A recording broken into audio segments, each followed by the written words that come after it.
Black Star Network is here. I'm real revolutionary right now. Support this man, Black media. He makes sure that our stories are told. Thank you for being the voice of Black America, Roland. Stay black. I love y'all. All momentum we have now, we have to keep this going. The video looks phenomenal. See, this difference between Black Star Network and Black-owned media and something like CNN. You can't be Black-owned media and be scared. It's time to be smart. Bring your eyeballs home. You dig?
Today is Friday, September 16, 2022. Coming up on Roland Martin Unfiltered, streaming live on the Black Star Network. A thug, retired Kansas City, Kansas cop arrested by the FBI for raping Black women. Folks, wait until we tell you this story. This man has been free for a long time. People have complained about him for years, and finally, the FBI steps in. Calls for the Phoenix Suns owner of the NBA to be banned for life. The National Basketball Players Association executive director wants him gone. PayPal has said they will not sponsor their name on the team's jersey until that man is removed. And the minority owner of the team says it's time for him to go as well. Lots of drama coming out of Phoenix. We'll be joined by Florida Land Commissioner Nikki. She is blasting Florida Governor Ron DeSantis for shipping migrants from that state to Martha's Vineyard. He sent a videographer along with them. But guess who was waiting for them? Fox News. What Republicans are doing, the governor of Texas and now Florida, is shameful. And frankly, it's human trafficking. Yeah, that's real.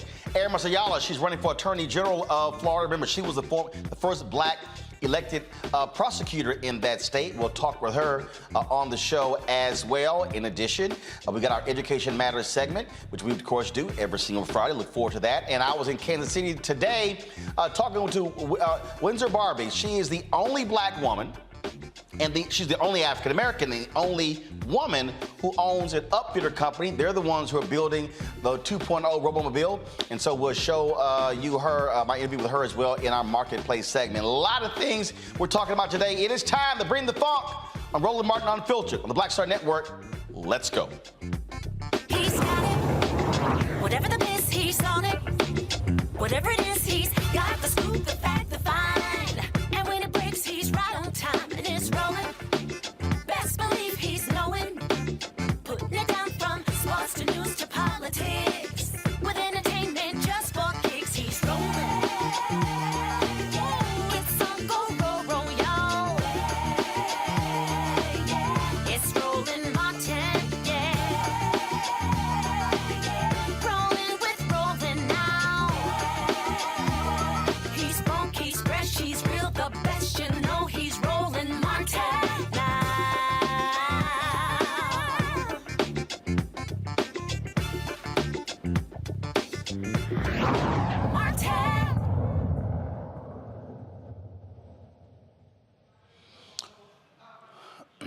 Folks, a shocking story out of Kansas City, Kansas.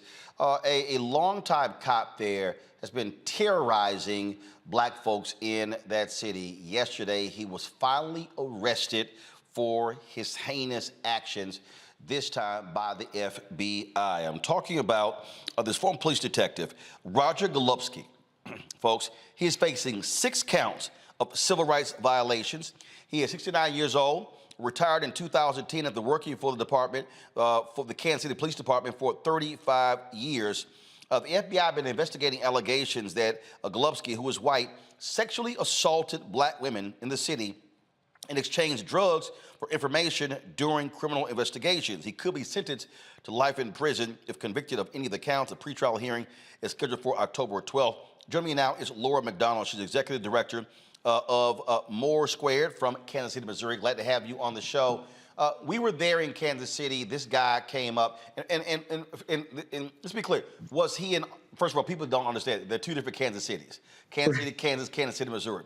So he was an officer in Kansas City, Kansas, correct? In Kansas City, Kansas. Yes, the smaller of the 2 cities. Okay. And in looking at these stories and seeing these allegations of him setting people up, one woman who came out publicly testified that she was raped multiple times by this guy. And folks said, "Why didn't you call the cops?" And she said, "Because he was the cops." Right. So just share with folks, again, how evil this man really, really is. Thanks for having me on the show, Mr. Martin. Yes, he's Detective Roger Golubski was with the Kansas City, Kansas Police Department for 3 decades. And in that time, from the 80s to 2010, when he retired, he simply terrorized the black community. He seemed to prey upon lower income and more vulnerable black women, oftentimes women who were drug addicted, or one of the young women in the allegation was actually a minor who was in foster care at the time when he raped her. Wow. And nothing was done? Nothing was done, Mr. Not only was nothing done, he had assigned to him at one time his partner in the field for many years as a detective, went on to become the police chief and continued to deny these allegations, even though we believe that that person was one time sitting in his squad car while one of these 2 victims was being raped by Golubski inside her house. Former Chief Ziegler was seated in the squad car in her driveway, she says. And not just with the rapes, he was setting people up. Absolutely. People who went to prison that he set up for crimes that they did not commit. Absolutely. We know for a fact that Lamont McIntyre was framed by Roger Golubski, and he was exonerated in 2017. I was in the courtroom that wonderful day when Lamont finally got to be free. I've known Lamont's mother for some 20 years, and she was one of his first victims, one of Roger Golubski's earlier victims that we know about. And he went on to frame Lamont for a double homicide in Kansas City, Kansas, that he did things like, Mr. Martin, he actually had 3 of her family members' photos in a photo lineup. So it was Lamont and a brother and a cousin. And basically they had no choice but to pick one of Rose McIntyre's loved ones in the photo lineup. And then he would use some of the women who he would coerce in the streets through drugs, like street prostitutes. He would use them as what people call snitch witnesses to come in and testify and identify people like Lamont in these cases. So we believe we know of multiple men right now who are incarcerated who we believe that he framed in similar type situations. 2 of them, Celester McKinney and Brian Betts, have evidentiary hearings on early October. It's like October 4th and 5th. And we just, pray that this helps them with their release. They've been incarcerated for nearly 2 decades. Wow. Absolutely stunning. And so many folks in this community relieved that he finally has been arrested. Yes, sir. Yes, sir. We celebrate. On one hand, we at More Squared, we work against mass incarceration day in and day out. But when somebody like this has fueled the system of mass incarceration, I've got to say it was delightful to see that man's mugshot instead of his lovely police photo that we've been seeing for 3 decades in the news. Laura McDonald, we certainly appreciate it. Thanks a lot. And we'll be watching to see what happens next in this case. Thanks for all of your attention to Kansas City and the Black community here, Mr. Martin. We really appreciate your service to us. Thanks so much. I certainly appreciate it. Thanks very much. Thank you. Folks, going to bring my panel right now. Matt Manning, civil rights attorney. Also, Monique Presley, legal analyst, host of Make It Make Sense with Monique Presley. Xavier Pope, host of Suit Up News, owner of the Pope Law Firm. Glad to have all 3 of you here. The thing, Matt, that jumps out with this is folks in that city, they've been yelling, screaming for years, this man is evil. This man needs to be arrested. And nothing was done. But it was the constant public pressure that kept the attention and focus on the FBI, and finally he was arrested. Yeah, I think that's a really great point, Roland, because what you see in these circumstances is the police policing themselves. And that's inherently a problem, right? The fact that there were 3 decades of complaints against him and then his partner became the chief shows you a lot of those institutional problems that people have when they're trying to vindicate their constitutional rights and wrongful convictions against the police, because the police are investigating themselves. So I'm glad that there was ultimately triumph for the victims in this case with the indictment and that he's going to be held to task. But it speaks to a larger systemic issue both there in Kansas City and across the country, where police are able to close their phalanx and make sure that their own aren't prosecuted and these instances aren't investigated. So I'm glad that this shows that this kind of thing does happen.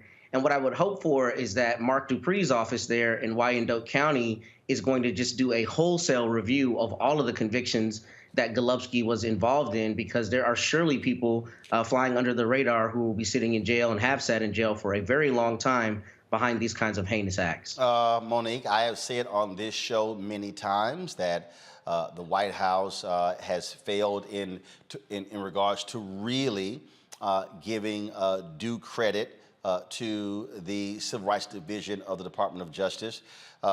This guy was arrested on civil rights violations. The work that Christian Clark is doing in that department is huge, and this really jumps out.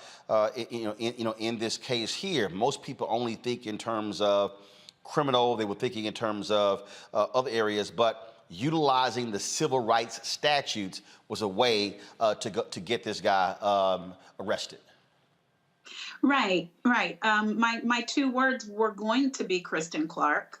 And they still are. I wouldn't couch it in that way. I don't want to start with a negative as if the White House isn't doing something, because what the White House did is appoint and get Merrick Garland in the job and get Kristen Clark in the job. And it takes this Black woman who really across the board we've seen cause an entire department of the DOJ to pay attention to the crimes being committed against Black women that were before being ignored. So we're seeing that happen over and over again. We saw that with what happened with Breonna Taylor and the extent to which they dug into that department. We're seeing that happen here, and she's not going to stop. She's causing the work to get done. So I applaud her leadership, and I applaud this administration for work that has not been done in prior administrations for the quarter century that I've been a lawyer. So I'm thankful. Xavier, here's why I'm going to call them out. Yes, she was appointed, but this is a perfect example of how the failure to communicate leads people to say, oh, well, what's not being done? There has been a stunning number of indictments, of convictions by this DOJ, and all I'm simply saying is, if this White House would fully embrace that and tell the story, I dare say literally bring them to the White House podium. and to talk about this here, because look, we talk about it, but there's a lot of people who have no idea what's happening with this DOJ and Civil Rights Division. And as Ben Crump has said, arguably, this is the most active civil rights division since the days of Robert F. Kennedy in the 1960s. Yeah, you have to be able to celebrate the wins that you have. Yeah. And show what's going on. And that's why your program exists, Roland Martin. That's why the last guest, thank you for bringing this to the world's attention. And so showing the wins and how many things that have happened since the beginning of this administration. And that needs to be sold to the American people, particularly to African-American communities, who many of them have not thought that this administration has done enough to be able to address social justice issues. Well, maybe if you be able to sell that more to the American public, particularly the African-American public, it would show things are actually getting done by this administration. Yeah, and again, I mean, this is a perfect example of, again, strong prosecution, not allowing these things just to continue. And so that's absolutely, again, great news here. And man, I want to go back to you. Again, we talk about this guy. I mean, this is a walking thug. And this reminds me of the guy in Oklahoma City who got convicted, who raped black women, who was a cop. Mm-hmm. It's terrifying, and the fact that we're continuing to hear these stories from disparate parts of the country shows you that this is a problem institutionally. I'm not sure if I came through earlier, but there are district attorneys' offices around the country that have set up conviction integrity units for precisely these kinds of situations. And as I was saying before, I hope Mr. Dupree's office there looks at every single conviction that was gotten by, the work of Golubsky, because there are surely people sitting in prison right now behind these kinds of acts. To that particular point, we've seen some folks, Monique, we look at some of these Republicans and what they do. They've been, fighting this. You saw the Attorney General of Virginia dismantle their program. The woman who became the DA in San Francisco, in many ways, dismantled that integrity unit. These are needed, and you have some of these prosecutors who believe, we shouldn't be doing that. But look, no. If somebody did wrong, they should be punished for it. But we know for a fact that there are way too many people who are sitting in jail right now for crimes they did not commit, and it is necessary to have those units look at those cases and study them. And you had, we had Kim Foxx, who was like, we can't trust these cops. Same thing in Maryland with Alicia Brave-Boyd there. And we have these examples of progressive DAs. Fox News calls them the Soros DAs. But these are the folks who are going, no, double check to ensure if the people did it, they did it, and you don't just believe these corrupt cops.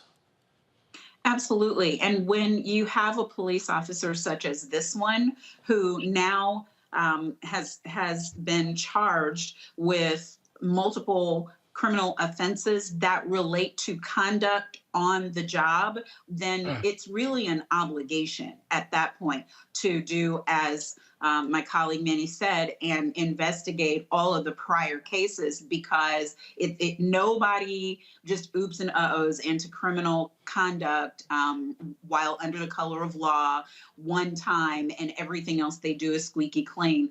The Innocence Project, to your point, Roland, reports over 10,000 wrongfully convicted a year. Those are disproportionately Black and brown, disproportionately men, but Black and brown men. And those are the numbers for instances like we're seeing here, for times when they are coerced into convictions for fear of prosecution and for fear of time that would be greater if they are prosecuted for other crimes. So all of these things, there's oversight that's necessary. The federal oversight that Kristen and her team are doing is wonderful, but I'm going to say again, because I just keep hoping that if I say it long enough, people will listen. George Floyd Justice and Policing Act was supposed to also be a curative in that it would provide federally required oversight for actions such as these. And if we vote, y'all, in November, we can get legislation like that, because we need a real majority in the Senate, and we need to hold the House to make it happen.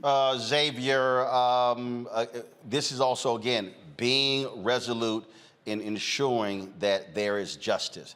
And it has to continue. And you're absolutely right. Who you vote for changes. Let's be real clear. If this was a Trump DOJ, they ain't investigating cops. Jeff Sessions and Bill Barr were very clear. Yeah, Roland, I mean, this was something that was rolled back in terms of the Trump administration and not enforcing any consent decrees. That was the previous in the Obama administration. So this was an administration that attempted to show to its base that, hey, we're not going to do anything to harm, quote unquote, the reputation of police officers, when we all know in African-American communities what that reputation looks like and the accountability the community wants to hold. Now, we talk about the defund the police and all that. Many African-Americans, they want to have policing. But they want to have safe policing, and that safe policing relates to their own well-being in the communities that they live. They want safe policing, but they also don't want to have thuggish cops. That is absolutely the case. Folks, hold tight 1 second. We go to a break. We come back. We're going to talk about, speaking of thugs, Florida Governor Ron DeSantis. What he is doing is utterly shameful, sending migrants to Martha's Vineyard. But he sends a videographer with them to detail what's going on, because for them, let's embarrass these liberal places. And then Senator Ted Cruz blasts the left. The governor of Massachusetts, what Martha's Vineyard is a Republican. We'll talk with Florida state official Nikki next on Roland Martin Unfiltered on the Black Star Network. Don't forget to download our app, Apple phone, Android phone, Apple TV, Android TV, Roku, Amazon Fire TV, Xbox One, Samsung Smart TV. And of course, you can also join our Bring the Funk fan club by P.O. Box 57196, Washington, D.C. 20037-0196.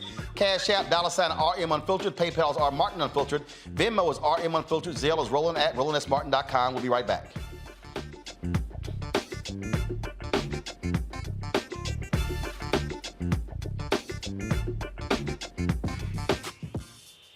When we invest in ourselves, our glow, our vision, our vibe, we all shine. Together, we are black beyond measure. Hatred on the streets, a horrific scene, a white nationalist rally that descended into deadly violence. White people are losing their damn minds.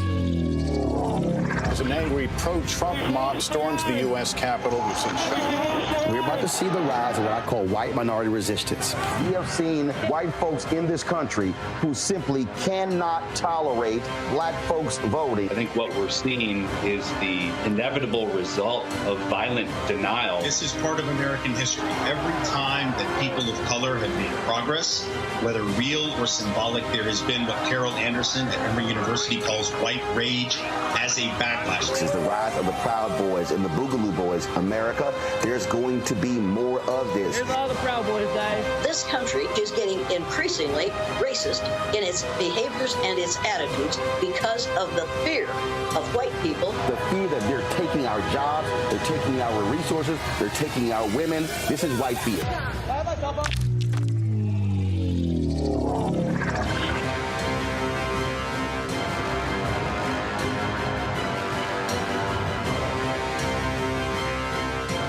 When we invest in ourselves, we all shine. Together, we are black beyond measure. When you talk about blackness and what happens in black culture, you're about covering these things that matter to us, speaking to our issues and concerns. This is a genuine people-powered movement. There's a lot of stuff that we're not getting. You get it, and you spread the word. We wish to plead our own cause too long have others spoken for us. We cannot tell our own story if we can't pay for it. This is about covering us. Invest in black-owned media. Your dollars matter. We don't have to keep asking them to cover our stuff. So please support us in what we do, folks. We want to hit 2,000 people, $50 this month, raise $100,000. We're behind 100,000, so we want to hit that. Y'all money makes this possible. Checks and money orders go to P.O. Box 57196, Washington, D.C. 20037-0196. The Cash App is $RM Unfiltered. PayPal is R Martin Unfiltered. Venmo is RM Unfiltered. Zelle is Roland at RolandSMartin.com. Hey, what's up, everybody? It's Godfrey, the funniest dude on the planet. And you're watching Roland Martin Unfiltered. Ow.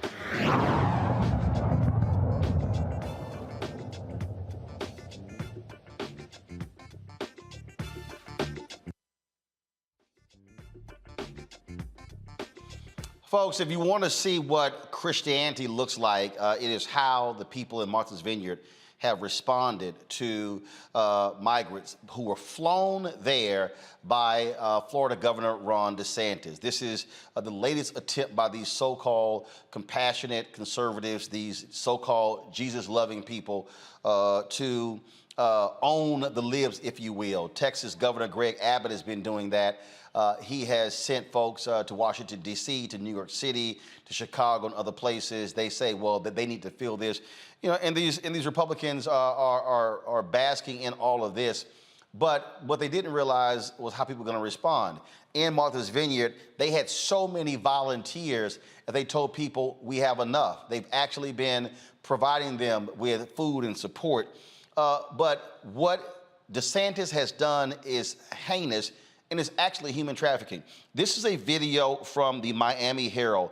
And if you want to understand, again, how sick and demented this man is, listen and watch this video. Arrived last night make it clear that they were lied to again and again and fraudulently induced to board. Arrived last night make it clear that they were lied to again and again and fraudulently induced to board the planes. They were told there was a surprise present for them and that there would be jobs and housing awaiting for them when they arrived. This was obviously a sadistic lie. Not only did those responsible for this stunt know that there was no housing and no employment awaiting the migrants, they also very intentionally chose not to call ahead to any single office authority on Martha's Vineyard so that even the most basic human needs arrangements could be made, ensuring that no help awaited the migrants at all was the entire point. They were provided with a cartoonishly simple map of Martha's Vineyard and the United States and a brief brochure containing snippets from the Commonwealth of Massachusetts website and instructions to change their address with USCIS when they relocated. This is especially troubling as anyone with even the most basic understanding of the immigration proceedings knows that USCIS was not the agency with whom the migrants would have to record their addresses and has nothing to do with their cases in any way. It is clear that this was an intentional attempt to ensure that these migrants were removed in absentia when they failed to change their address with the proper agency. This was a purposeful derailment designed to prevent people from complying with federal immigration policies. This is problematic because the state should not be interfering with federal immigration policy. Before they boarded the planes, the migrants were processed by agents of the Department of Homeland Security, who listed falsified addresses on the migrants' paperwork. Agents apparently chose random homeless shelters all across the country, from Washington to Florida, to list the migrants' mailing addresses, even when told by the migrants that they had no address in the U.S. According to the paperwork provided to them, the migrants are required to check in with ICE office nearest to the fake address chosen for them by DHS or be permanently removed from the United States, with some required to check in as early as this coming Monday. It could not be clearer that this is an attempt to ensure that these people are ordered removed, even as they try as hard as they can to comply with the instructions provided to them. There is no other reason to list as someone's mailing address a homeless shelter in Tacoma, Washington, when they ship him to Massachusetts. It is sickeningly cruel, throwing obstacles in the way of people fleeing violence and oppression, some of whom walked through 10 countries in the hopes of finding safety. It is shameful and inhuman. Many of these victims were deprived of medical care despite clear existing injuries. These are human beings who were deprived of basic human rights. To the people who find themselves, these wonderful people who find themselves plane wrecked on our island, I have a message for all of them. You are not alone. We have your backs. We are proud to be here for you. And we've got you. If the intention of those who perpetrated this horrendous act was to create a crisis, you have failed. Their demeanor is kind, their demeanor is grateful, and their demeanor is just that they want to be doing everything right. Their biggest concern today is that many of them have dates to appear in San Antonio Monday morning, Tacoma, Washington Monday morning, Washington, D.C. Monday morning. You tell me how that's possible. We will be exploring all civil and criminal legal options to hold the perpetrators accountable and to prevent this injustice from repeating itself. Nikki Freed, she is the agriculture commissioner there in Florida. She has sent a letter. You're shaking your head. I don't know where in the hell we even are in this country with these people. She sent a letter to the Department of Justice asking them to investigate. Many others are calling on DOJ to literally pursue human trafficking violations against Florida Governor Ron DeSantis. Folks, Texas Governor Greg Abbott has spent $12 million of taxpayer funds on these ridiculous games. And Nikki, what is shameful, Commissioner Freed, is that I'm looking at so-called conservative Christians, people like Eric Erickson, gloat and make fun of this. You have idiots, and I'm a registered voter still in Texas, and it shames me that Ted Cruz is one of my 2 United States senators. This fool posts a tweet trying to say, oh, basically owning the libs. He is so dumb, he didn't even realize that the governor of Massachusetts is a Republican. And that governor has said, we're going to treat these people with dignity and respect. These people are not Christians. These people, if Jesus came back, and we know how Jesus actually looks, they would try to deport Jesus. Yeah. I mean, Roland, it is just unconscionable. I don't know where we are as Americans. That this is who we are as America, to be opening up our hearts and the beacon of freedom and light. And these 2 governors, it's like they're children. Look at me, I'm not getting enough attention. So let's, send people across the country. And so, yes, I wrote a letter to the Department of Justice asking for an investigation because this is human trafficking that the governor of Florida has paid with Florida taxpayer dollars to transport these individuals from Texas. I think there was a stop in Florida so that he can make some kind of rational, connection to money that it was allocated, $12 million of Florida taxpayer dollars that was allocated, and then send them up to Martha's Vineyard. And it's not even just inhumane. This is pathetic. These 2 men are using 50 individual lives to play on this game that they're having with the Biden administration. How about act like adults? How about act like leaders and governors and say, look, we've got a problem at the border. Why don't we convene a convention of governors, members of Congress, people from the White House, and sit down and come up with a comprehensive immigration reform process? This is a complete political trick and ploy that I don't even see what is the end here. What's next?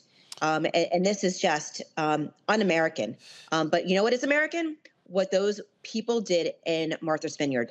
That is what America looks like, and that is the beacon of freedom that we should all implicate. Charlie Crist, who is running against Ron DeSantis for governor. You ran against him in the Democratic primary.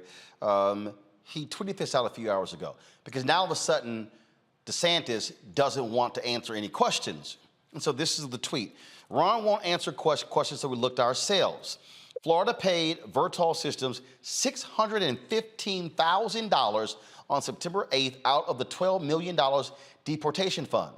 So Floridians paid $12,300 for each refugee DeSantis trafficked for his own political purposes. Now, for the people of Florida, your state, that's literally, let me just put it in a way for my audience. That's 612 grand he could have gave to Florida A&M University. Yep.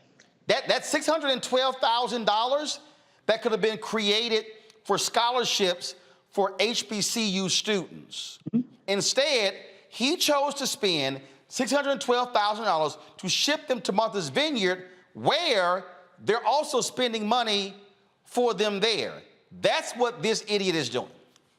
Well, Roland, let's even take it further. Florida has become the most unaffordable state in the nation. We've got people who can't afford their rent, that are living about to be living on the streets, and they've held up rental assistance money. And this is where we're spending our money by doing these tricks. And let's also, on top of this, last year, he did the same type of trick. He spent $1.6 million of our taxpayer dollars and sent law enforcement and the Guard out to the border. So this is the second time that he has done this political trick. Ron, grow some and call the President of the United States and sit down and figure this out. You were also a member of Congress. What did you do during all of those years to talk about immigration reform? All of a sudden, this is important to you when we've got Floridians who can't afford to pay the rent and skyrocketing rent costs here in the state of Florida. But instead, this is where you're taking your time.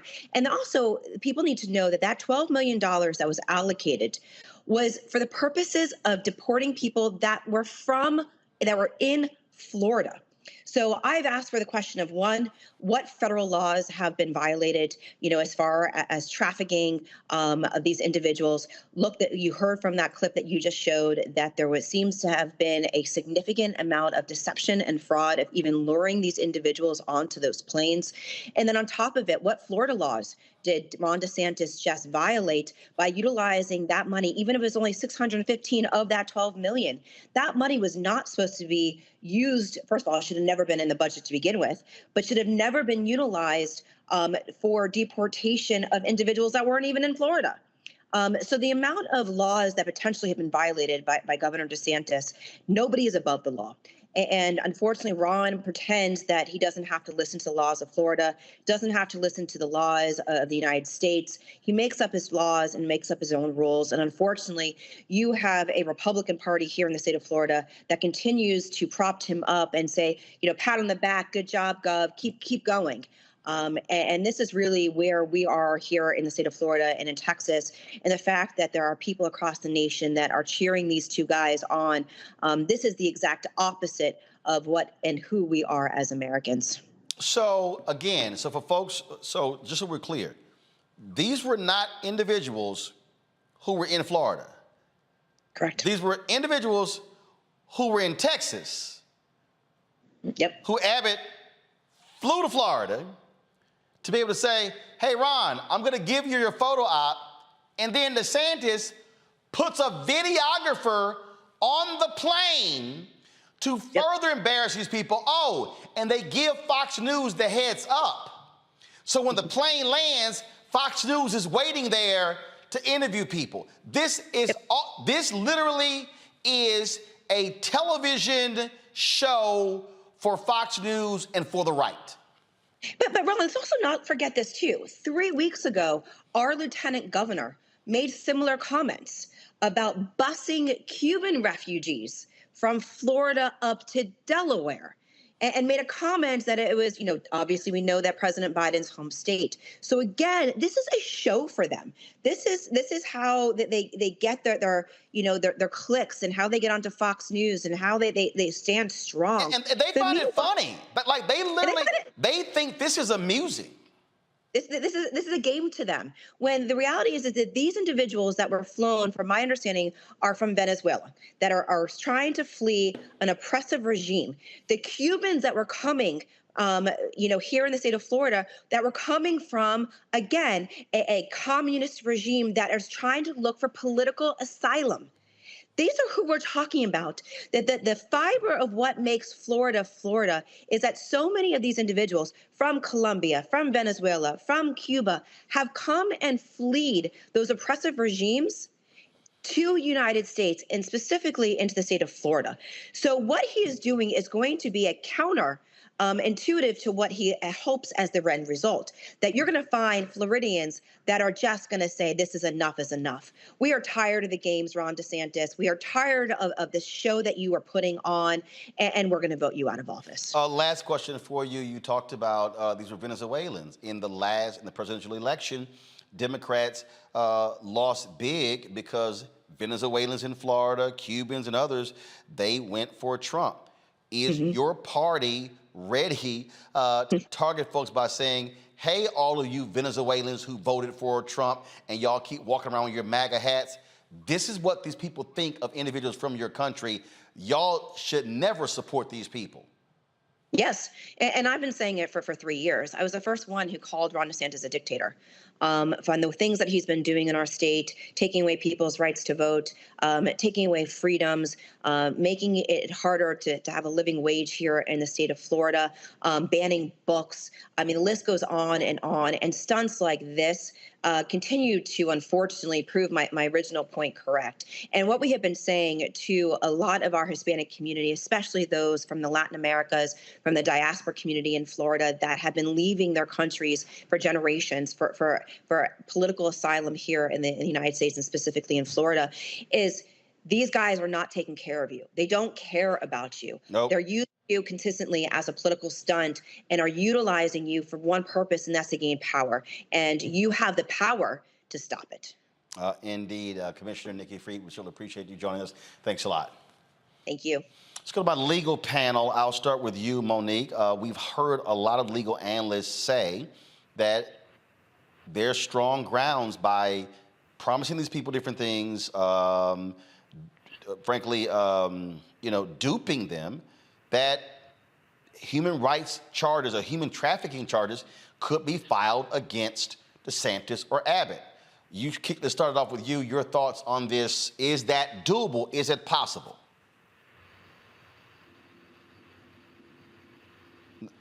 You're muted. You're muted. You muted yourself.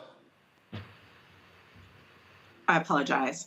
Unfortunately, no. I don't think that this meets the rigors of the human trafficking statute. I've looked under Homeland Security, under Department of State, refreshed myself on what the legislation calls for. That's why even your last guest, Commissioner Fried, when she wrote her letter, she called it political human trafficking, which is not what the statute requires. The statute, it is trafficking for sure. We know that part. And even if there's fraud or deceptiveness, which it seems there was, it's for the purposes of forced labor or for sex acts is the way those statutes run. That doesn't mean, though, that this wasn't maybe kidnapping or that there wasn't fraudulent manner of use of funds by the governors from the various states, especially DeSantis, in the way that the funds were used. It doesn't mean that there haven't been other violations of their rights. The issue, unfortunately,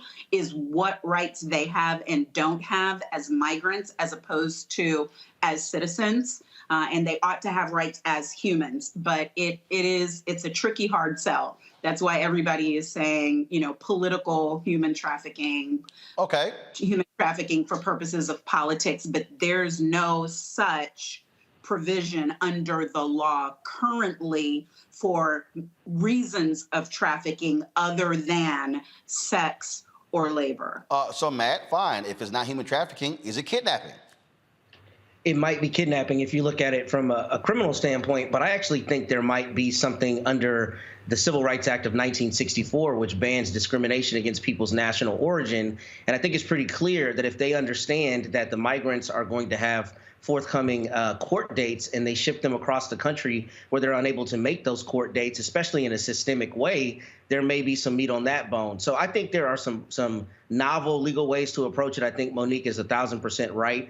I don't think the governors did this without probably vetting their potential legal, issues. And frankly, they didn't think it was human trafficking, which is why they engaged in it. But the primary thing here is this is obviously a campaign expenditure by both Greg Abbott and Ron DeSantis. And that is really, I think, the biggest problem, because both of them are making a mad dash to the seventh circle to hell to see exactly how bad they can be and get elected by their Republican bases across the country. So I think if you're looking at it as, an interesting legal way to approach it, I think it might be under the Civil Rights Act of 1964, because migrants do have civil rights as it relates to discrimination. Xavier. Yeah, I think it's kidnapping. The trafficking element definitely is a difficult one to prove because of the forced labor component. But these migrants were told one thing. This Perla woman that was hired, they basically said, you're going to get these different benefits. And that inducement caused them to go someplace. And then they went on the other side, not knowing where they were going or where they were free to get off the plane. And how they were treated. And so I think that's the avenue from a criminal aspect that what it looks like. But also, I agree that there may be some civil rights component as well. I think this should be investigated to the fullest extent. I think that Republicans should not be used to push this through and move on to the next stunt. They need to be held accountable for it, and be held accountable for it now. Here's something that I thought was very interesting, and the JFK Library put this out yesterday. Go to my iPad, please.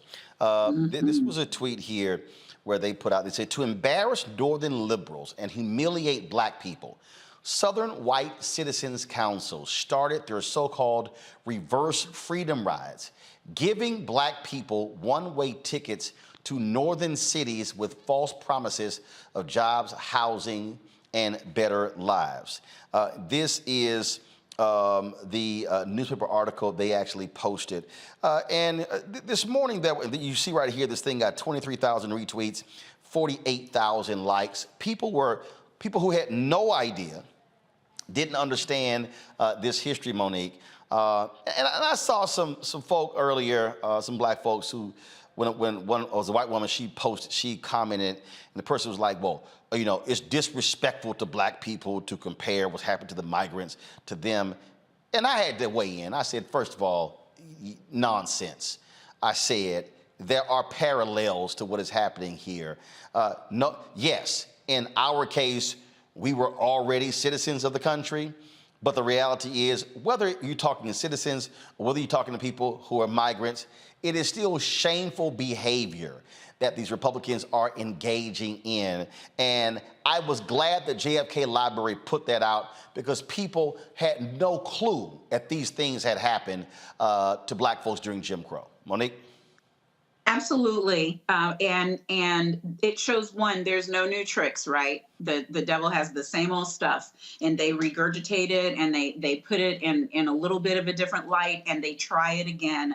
And they are doing that with these people. And we, shame on some of us sometimes, because we've had it hard. We don't want to admit the hardness of anybody else. We don't want it to be compared. It doesn't have to be compared for us to say that it's terrible. But then also, that was done by groups that were private citizens and forming councils. To me, this is actually worse than what was done, because these are governors acting under the color of state law. This is law enforcement, and they have these people's bodies. They are responsible for them. And Roland, from Texas on buses, all the way to in front of the VP's house. I mean, that's hours and hours of travel, flying. They said they didn't feed them from 6 in the morning when they left until after they got to Martha's Vineyard. All of the fraudulent behavior, all of the false promises that were given. I'm sure that there are many claims of action. And what I was most impressed by was that lawyer in Martha's Vineyard. I appreciate nothing more than when I see people step up and use their education and use their expertise for good. And I am thankful to see that there are people on the ground doing just that. And again, this is history does repeat itself, Matt, and that's what we see here. And what these folks are doing, they are showing you who they are. Believe them. They're nothing else. Believe who they are. They are despicable. These Republicans today, these MAGA Republicans, are despicable. They're despicable, and what's equally despicable is that there is a large contingent of people across the country who are applauding this. I mean, to your point earlier, the fact that they fed this to Fox News before they engaged in it to try to get points, I think the way you said it was brilliant. Greg Abbott and Ron DeSantis are both seeking the White House, and they're both doing everything they can to be in front of that base saying, hey, I'm the one who's really, protecting your rights and trying to take us back to the America you believe you are entitled to. And what they're doing is, engaging in this kind of behavior and leveraging all of the tools of the media to make sure that they get credit for it. It is absolutely despicable, and it is completely incongruent with what they spew with their morals and values and all the stuff that we know is not true. But when they talk about the Christianity and the various, moral codes that allegedly govern them, this is completely incongruent with that. And that's it here. And people have heard me say this, Xavier, and look, I got no problem. In my life, I voted for Republicans, for Democrats, for independents, nonpartisan races, in local, in city, county, state, federal races. These people must all be defeated. If you are a Republican and you stand with Donald Trump and you stand with MAGA and you stand with election deniers, every single one on every level must be kicked out of office. There are no exceptions. Yeah, this was propaganda too, Roland. I mean, using the media to be able to advance this. And also, Republicans have shown that they're willing to, we've talked about the criminality element of it, to flout the law, to blur what's legal and what's not legal. So I've tweeted this before, that it's law and order, except our law and our order. And so they're willing to disobey any protocol, any system of decency, respecting the laws and the personhood of the United States to be able to put people. These are real people, Roland. These with hearts and lungs, and these aren't just animals. They treated them like animals. And the fact that we have over 75 million people in this country that are flat out racist, that they can play this too, speaks to the individuals in this country just as much as it says about Abbott and as well as DeSantis. Indeed. And they are who they are. And folks, they are not going to change. It was Adam Sir on the Atlantic when he coined the phrase, cruelty is the point. And that's who these people are. Going to a break, we come back, we'll talk with a sister who wants to become the next Attorney General of Florida. We'll talk with Aramis Ayala next on Roland Martin Unfiltered. Download the Black Star Network app, all platforms, folks. Apple phone, Android phone, Apple TV, Android TV, Roku, Amazon Fire TV, Xbox One, Samsung Smart TV. Also, we need 2,000 of our fans this month, giving on average $50 each, which is what we asked for the year, which is $4.19 a month, 13 cents a day, to hit our goal of $100,000. That is crucial for us to meet our goals, the things news that we're covering, staffing, and things that we're looking to do. And so it absolutely matters. Your support matters, as we're also out here fighting for Black-owned media advertising dollars. And so if you want to support us, check the money order orders, go to P.O. Box 57196, Washington, D.C. 20037-0196. Cash App is $RM Unfiltered. PayPal is R Martin Unfiltered. Venmo is RM Unfiltered. Zelle is Roland at RolandSMartin.com.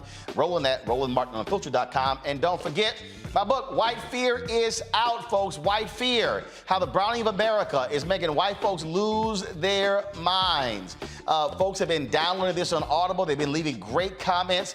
I appreciate that. People have been getting the book from Amazon and Barnes & Noble and all the different platforms, Target, Books A Million, you name it.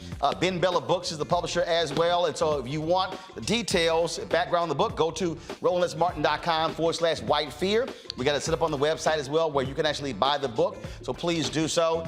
And get your copy today. We'd love to. And also, if you've gotten your copy, post it on Twitter, Instagram, and I'll share those with our followers as well. I read some of the comments on the show the other day on Audible. I'll pull the app up as well and see what more you have said. And I appreciate y'all liking it. Look, we are speaking truth about what's going on. And the story we just talked about, this kidnapping, human trafficking, white fear. They are fearing the fact that they're losing power, losing control.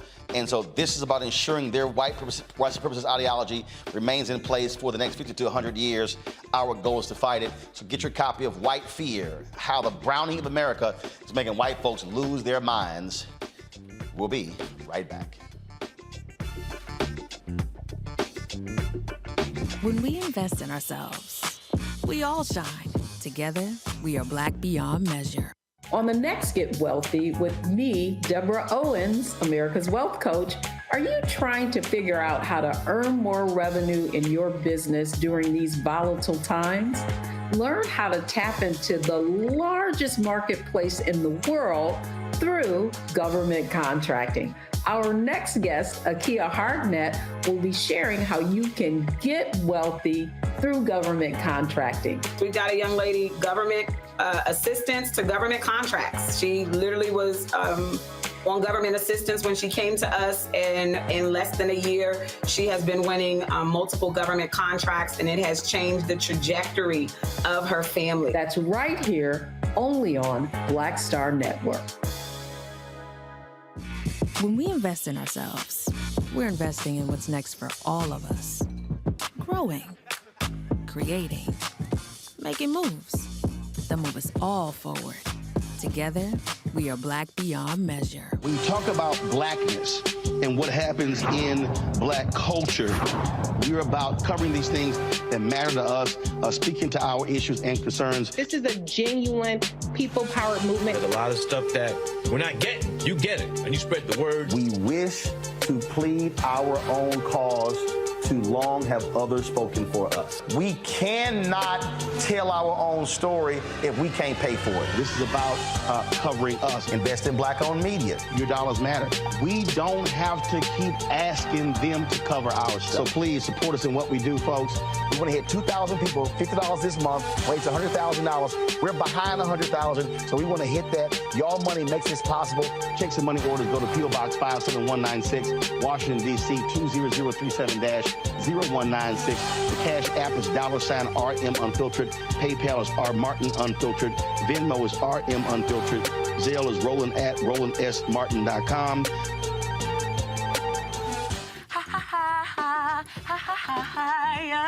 Hey, I'm Antonique Smith. What up, Lana Well, and you are watching Roland Martin Unfiltered.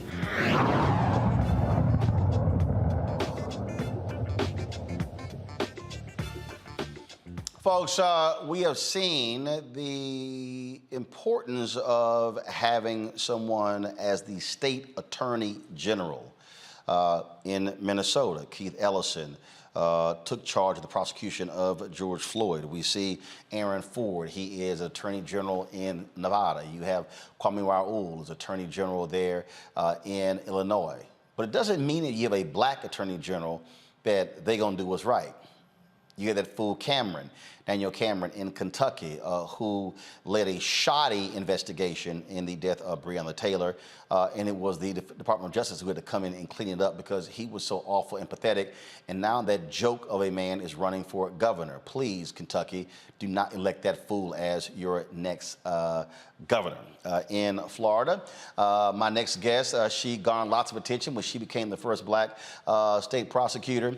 And when she came out and said she was not going to prosecute murder cases, the governor moved against her. She was targeted. She was threatened. Now she is running for Attorney General. Almost Ayala joins us right now. Glad to have you back on the show. You won the Democratic primary. So, look, you were actually running for Congress, but then you switched. Why did you say, you know what, I should be the next Attorney General? So it's a couple of things. First of all, thanks for having me on your show. I really appreciate you sharing this. You know, it's important for us to recognize that in Florida, they decimated 2 majority-minority congressional districts. And where I live, I was in one of those districts. So as a result of that, I said, okay, I won't be in that district, but then I'm going to run statewide. I looked at all the attacks that were happening in the legislature, and our Attorney General was standing saying nothing. And you can't tell whether it was incompetence or whether it's corruption, but either one, it disqualifies her from the position, and we need someone who has the courage, the backbone, the intelligence, and the ability to stand up to the powers and let the people get the representation and advocacy that they need. And when we talk about, again, the role of the AGs, we see how Republicans are trying to rig elections by taking over 2 critical positions, Attorney General and Secretary of State. Yeah, that's all part of the game. I mean, look what's happening in Florida right now. If the governor can get the attorney general to side with him, to be silent in violations of the law, violations of our constitutional rights, that's her job. That's the responsibility of the attorney general. So if the governor can get those people to do his bidding, he can cut the law. He can totally eliminate the system, move forward, and get his agenda, that is in violation of the people's rights. He can move that straight to the top. And that's not the game that we should be playing. It is time out for politics. People are dying. People can't afford to live. People don't have the safety that they deserve. And if we don't have a person advocating for us and playing games with the law instead of allowing the law to work for us, then we're all in trouble. One of the things that jumps out here is that, look, Democrats have been woeful statewide in Florida. You've got Congresswoman Val Demings, who is running for the United States Senate. You've got former Congressman Charlie Crist, former governor, who is running on the Democratic side to be the governor against DeSantis. What is the Democratic Party in Florida doing that has been, frankly, decimated and a lot of self-inflicted wounds? What are they doing to galvanize this state? Because when you look at the most populous counties, your blue counties, when you had Gillum, who ran for governor. I mean, Broward County and Miami-Dade, the turnout numbers were horrible. And so what is your strategy to really drive black turnout, to drive Latino turnout, but to really get Democrats and progressives in Florida focused and voting and not being run over like a freight train by these MAGA folks?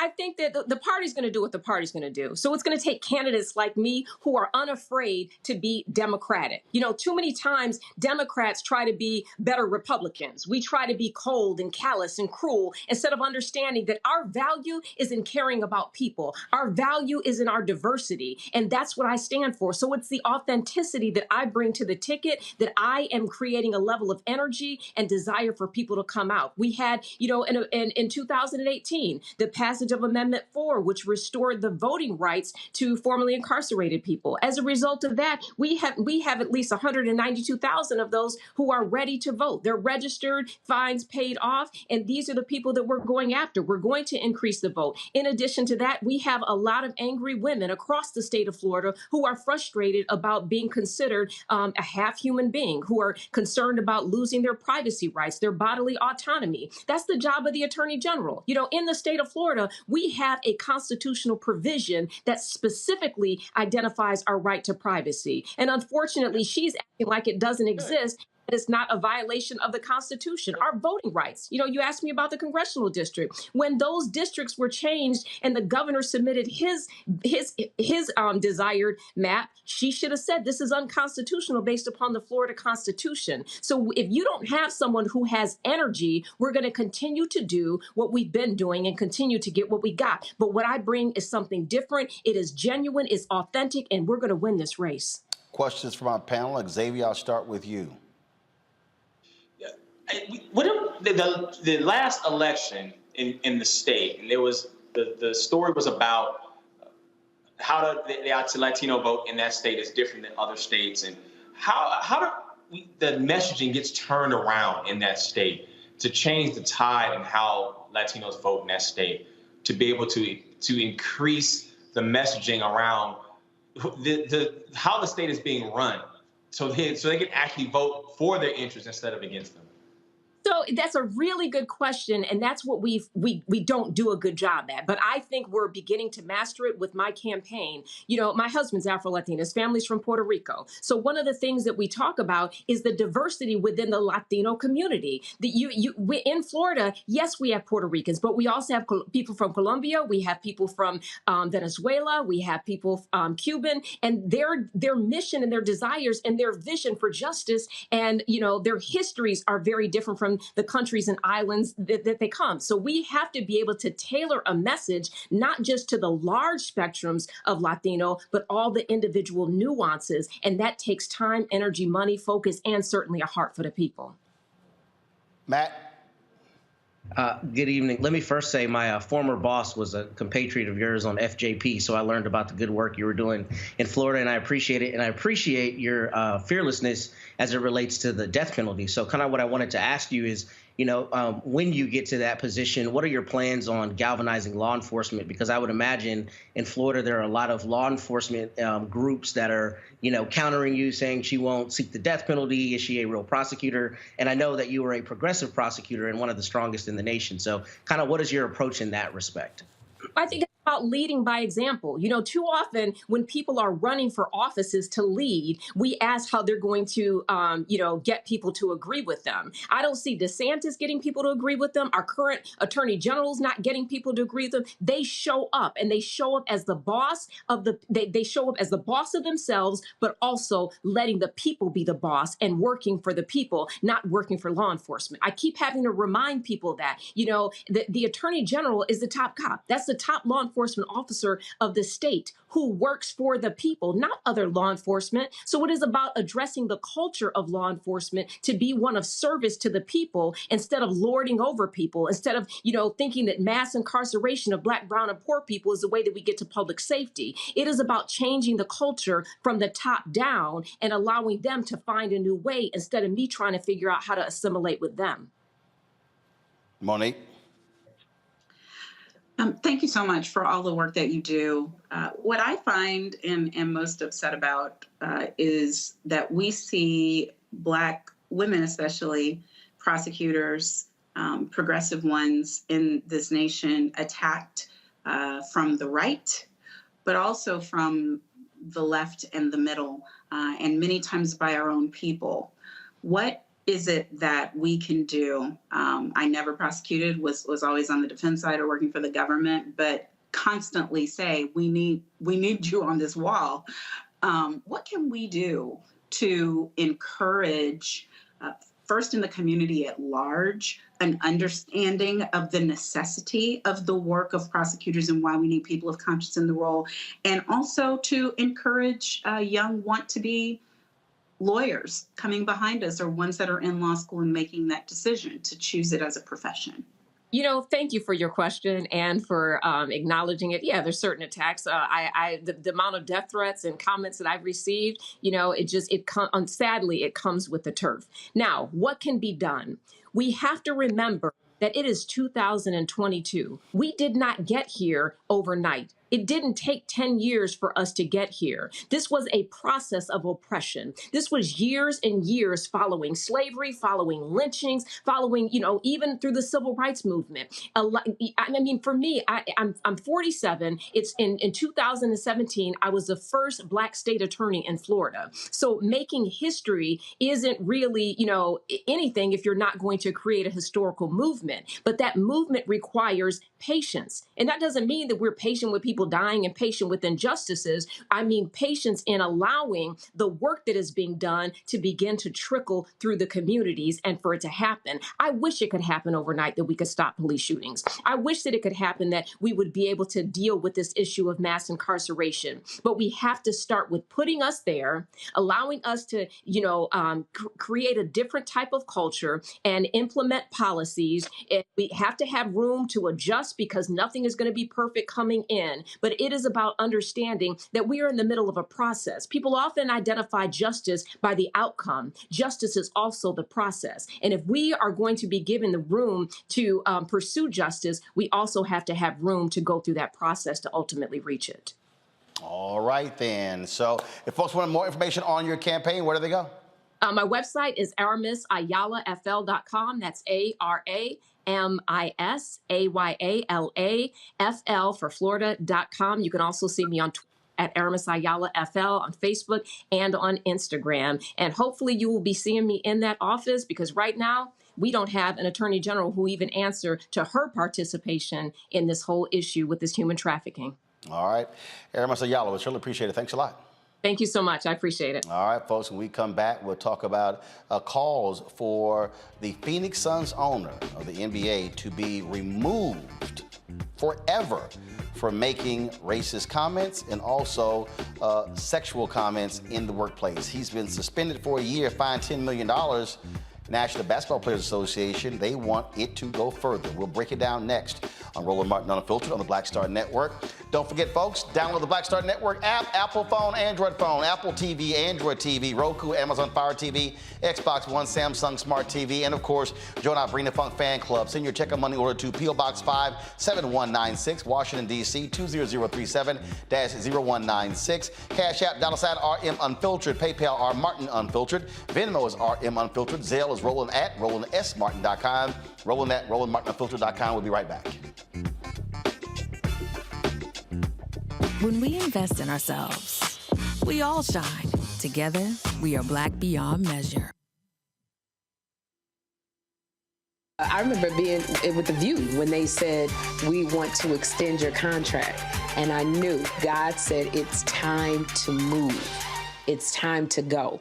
And everybody was saying, Sherry, you got a great job. You're making all of this money. And I said, no, it's time. And they said, you ain't going to be able to, you've been away from Hollywood. And I said, it's time to go. And when I didn't, that's when I realized I was about to go through this divorce and it was going to be expensive. It was going to be a lot. And I said, I'm going to stay.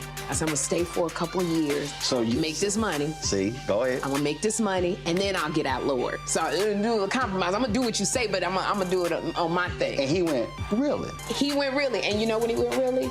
They said that we were heavy in contract negotiations. And they came, my manager called, she said, they're not gonna renew your contract. And I went, hey, so wait, what? Just yesterday, they was offering me more money. She said, they just decided not to renew your contract. And I remember sitting in front of the mirror at The View, and I went, what happened? And it was very clear. God said, I told you it was time to go.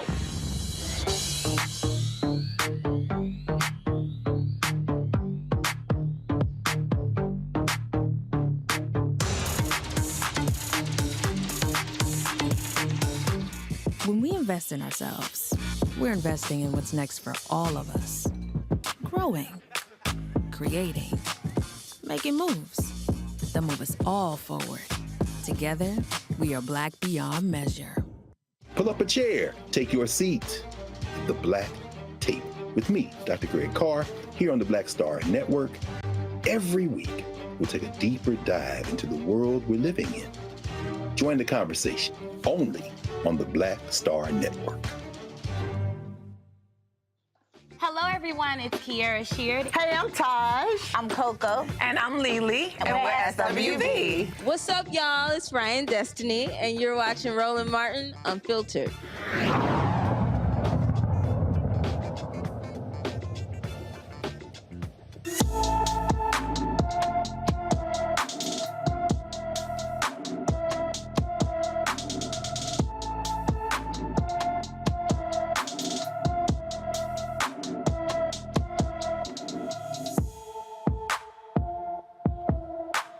Michael West has been missing from Henrico, Virginia since September 14th.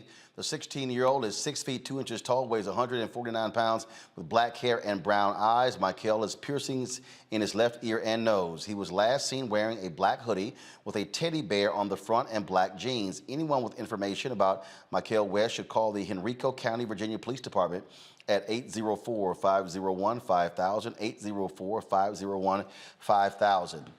Folks, earlier this week, Adam Silver, the commissioner of the NBA, announced the one-year suspension of the owner of the Phoenix Suns and a $10 million fine. Now, he did so as a result of an NBA investigation that detailed racist comments made by the owner, as well as sexual comments made by him. He's on the team for 18 years. Richard Sarver is the owner there, and it has led to a lot of drama. He initially balked at it, but he then, of course, accepted the punishment. Now, people have been highly critical of Adam Silver, saying that he should have done more, but the reality is, remember, Adam Silver is an employee of the NBA. He works for the owners. The owners control what's going on. Well, what this has done is this has led to, as I said, lots of dissension. The commissioner, first of all, several players have actually commented on this. And yesterday, one of the minority owners of the Phoenix Suns wrote an open letter calling on Sarver to step down, saying he simply cannot lead the team as a result of this investigation. Well, PayPal, they actually have a patch that goes on the team's uniform. PayPal CEO announced today that as long as Sarver is the owner, they are suspending their partnership with the Phoenix Sun. Now the NBA Players Association executive director, she's saying Sarver should be suspended for life. Tamika Tremaglio is the executive director of the new executive director of the NBA Players Association. She gave an interview today where she talked about this, and this is the ESPN story right here, where she said, we are absolutely calling for a lifetime ban. We do not want him to be in a position where he is managing or engaging with individuals who are engaging with our players or the players themselves. We are absolutely clear from the findings that are in the report that we do not want him in that position. She confirmed that she was speaking on behalf of players and with her remarks and different players, LeBron James, Chris Paul, who plays for the Phoenix Suns, a former president of the Players Association, expressing their disappointment with the punishment of by NBA Commissioner Adam Silver. It is our players' desire that while we understand that there has been a thorough investigation, and while we're very pleased that the NBA was able to follow through on that, because that's clearly something that we want to see happen, we also want to make it very clear that we do not want him to be back in a position where he will be impacting our players and those who serve our players on a daily basis. The NBA confirmed allegations of abuse in the workplace, making sexual suggestive comments, using the N-word and repeating stories that were told to him. It was a 10-month investigation that came after ESPN did a deep dive into these allegations of racism and sexism with the Phoenix Suns during the 17 years Sarver has served as owner of the team. I'm going to bring my panel here. The thing here, Matt, that it is hard for people to understand. You take the NFL, people think Roger Goodell's commissioner means nothing. He works for 32 owners. Adam Silver is the commissioner of the NBA. He's an employee. And so during the news conference, Adam Silver made a comment that people were blasting him, but he was right. He said, folks, the actions of an employee of an NBA team are treated differently than that of an owner, because the owners own the league. So it's not like there's another entity out here that's bigger than the owners. The only thing bigger than one owner are the other 30 owners. And so what Silver said, he said that the difference between the former owner of the Clippers getting thrown out and banned for life is because he expressly had racial animus and racial hatred. And so Silver sort of threaded the needle when it came to this guy here, saying there's a difference between the two, but people have to understand the only people who can oust an NBA owner are fellow NBA owners, Matt. Yeah, that's what I was going to say. I mean, I don't know all of the legalities of the NBA or any professional sports organization, or league rather, but the thing that, seems to me would be the first place to start would be the bylaws or whatever governing documents that they have. And to your point, the other 31 owners would be the ones on whom the onus would fall to oust him. So, the circumstances under which that happens and how that happens, particularly as it relates to something that's frankly a private property right, as it relates to the team or your ownership in the team, I don't really know how that works. The larger issue, though, is, if you are a part of a team and you're one of the other owners, this has a huge effect on your brand, obviously. Yep. And, I know that at least one of the minority owners in terms of ownership, who I think is also what would be considered a racial minority, has said, look, I don't want this guy to be a part of the team. How you oust someone as it relates to their private property rights, I frankly don't know. But that seems to me to really be the question is, what are these other owners doing? And, what do you do in a circumstance like this where you have very credible evidence? Because they investigated in their investigation, I think they spoke to something like 70 employees or people with the Suns organization, and there's far more than smoke. There's a lot of fire there. So how do you make that an actionable thing and get him out? I'm not sure. And to that particular point here, that particular minority owner, Monique, is Jean Najafi, a Phoenix-based private equity investor. He released an open letter. Go to my iPad, folks. He released an open letter to the Suns employees and players denouncing his conduct and calling on Sarver to resign as the managing partner of the team. This is what he said in his letter. I cannot, in good judgment, sit back and allow our children and future generations of fans to think that this behavior is tolerated because of wealth and privilege. Therefore, in accordance with my commitment to helping eradicate any form of racism, sexism, and bias, as vice chairman of the Phoenix Suns, I am calling for the resignation of Robert Sarver.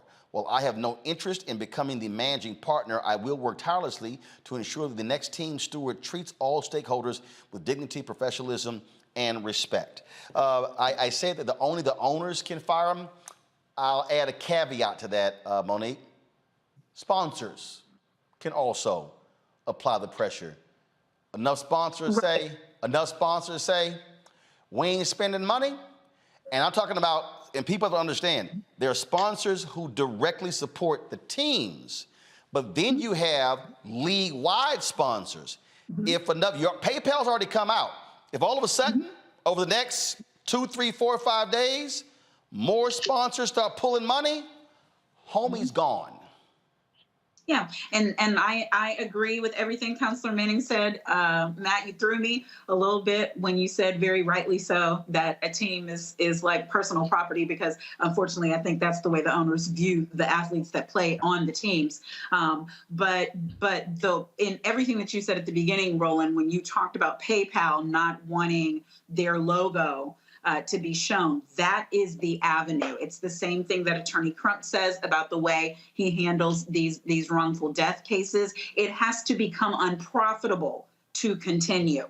That is the only surefire way that an owner will save himself or herself by stepping down and removing, because too much money is being lost. But PayPal cannot just do it for that team.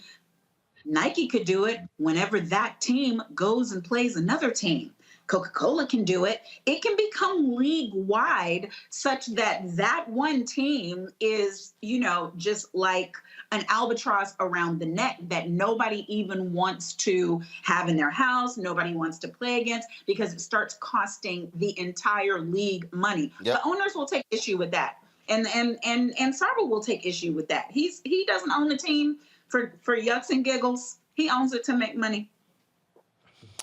Xavier, this is from the story as well.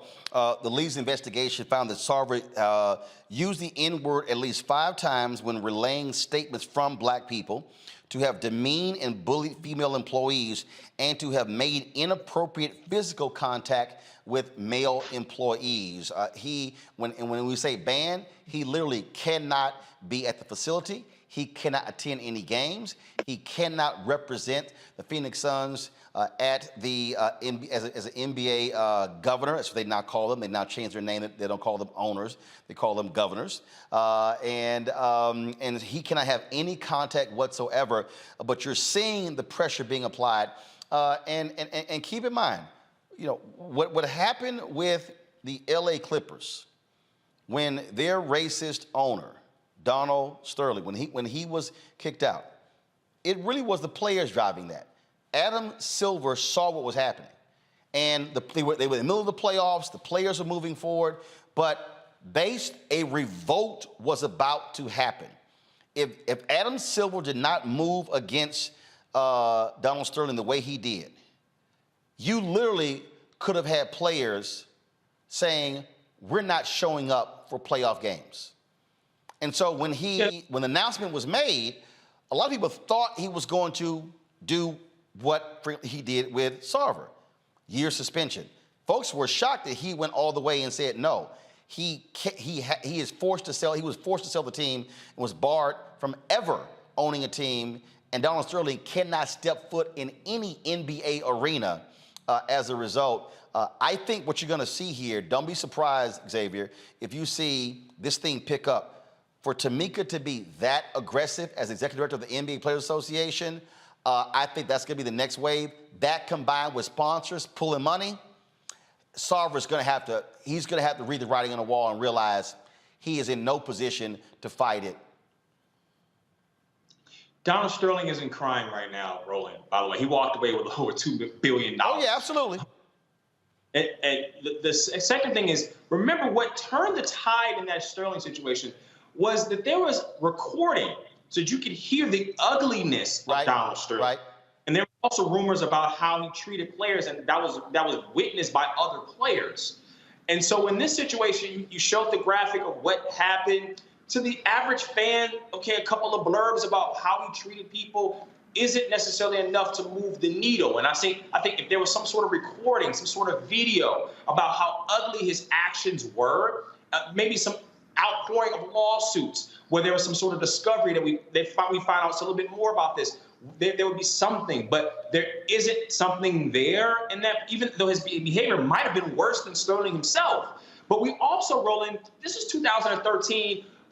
That was a different environment in this country. We had President Obama, Black president in office. We are living in a MAGA-inspired country right now where people are being encouraged to be racist, to be bigoted, to be sexist. And so people may even look at this, oh, yeah, the NBA went too far. I mean, the black athletes, they spoke up, and now he's out of the sport. Or this is going too far. This is cancel culture. So there's this element that's lurking there. If this was 2013, maybe Robert Sarver wouldn't be owner of the Suns anymore, but we're living in a different political reality right now. Well, we'll see what happens next. All right, y'all. Got to go to break. We come back. I was in Kansas City today for the grand opening of Sterling Luxury Auto. They're the folks who are building our new Sprinter. Windsor Barber, she is the only black owner of an upfitter in America, the only woman owner. And so we'll hear from her about that next in our Marketplace segment right here on Roland Martin Unfiltered. Don't forget, download the app, y'all. All of our content's on there. This show, Faraji's Daily Show, Deborah Owens' Weekly Show, Greg Carr's Weekly Show, Stephanie Humphrey Weekly Show, Roland with Roland, Jackie Hood Martin's Weekly Show. And so all that's on the show. Right now, we got in development another daily show. We got a fitness show, a cooking show. So we're adding pieces slowly but surely. And also, I got some great news today. We're moving with this close to making a major announcement on the first carrier of our 24-hour fast streaming channel. Can't wait to tell you about it. But you got to get that app, folks. Let's get those downloads up. Apple phone, Android phone, Apple TV, Android TV, Roku, Amazon Fire TV, Xbox One, Samsung Smart TV. And of course, please support us. Trust me, your dollars make it possible. Our OTT app costs $160,000 a year.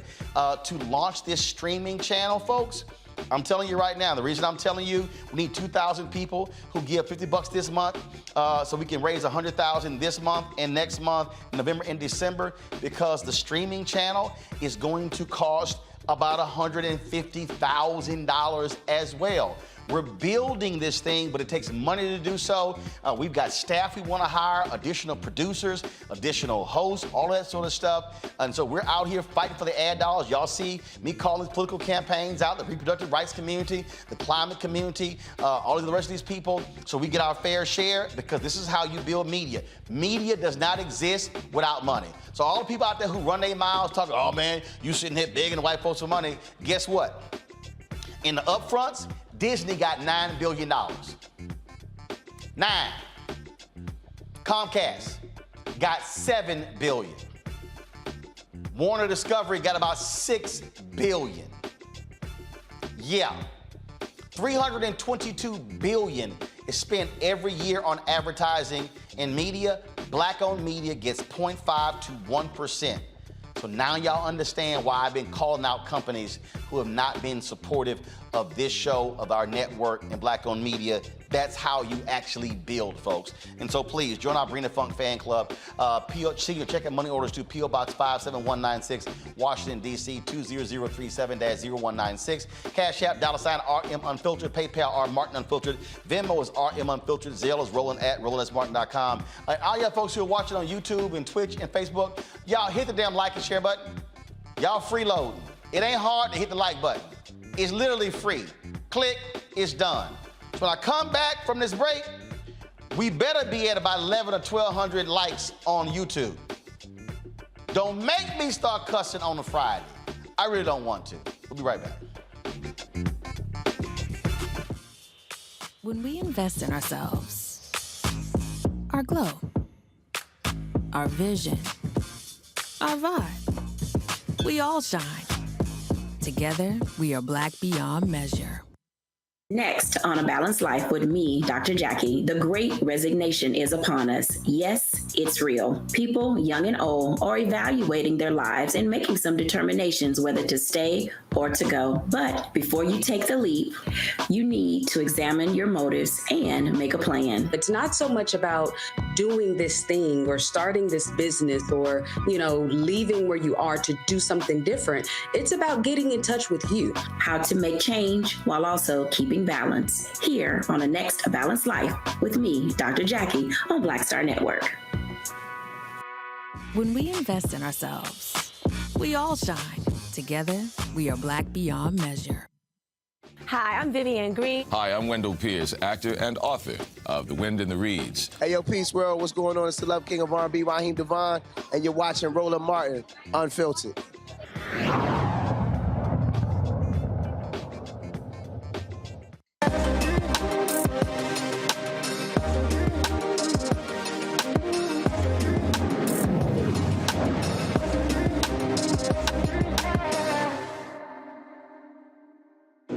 Let us pray. Our Father God, we come this morning thanking you for your grace, mercy, and loving kindness. We come thanking you for Sterling's luxury. And Lord, thank you for all of the things that they're going to be doing, all the automobiles they will fix.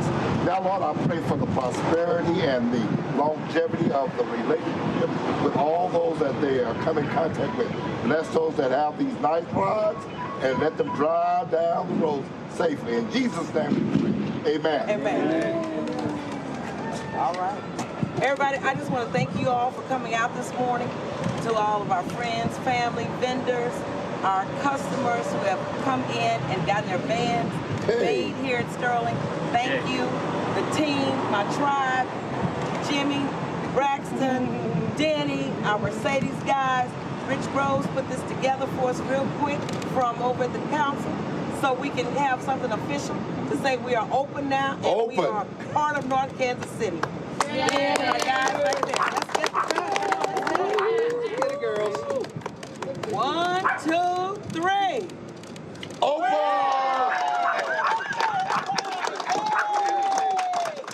All right. Okay.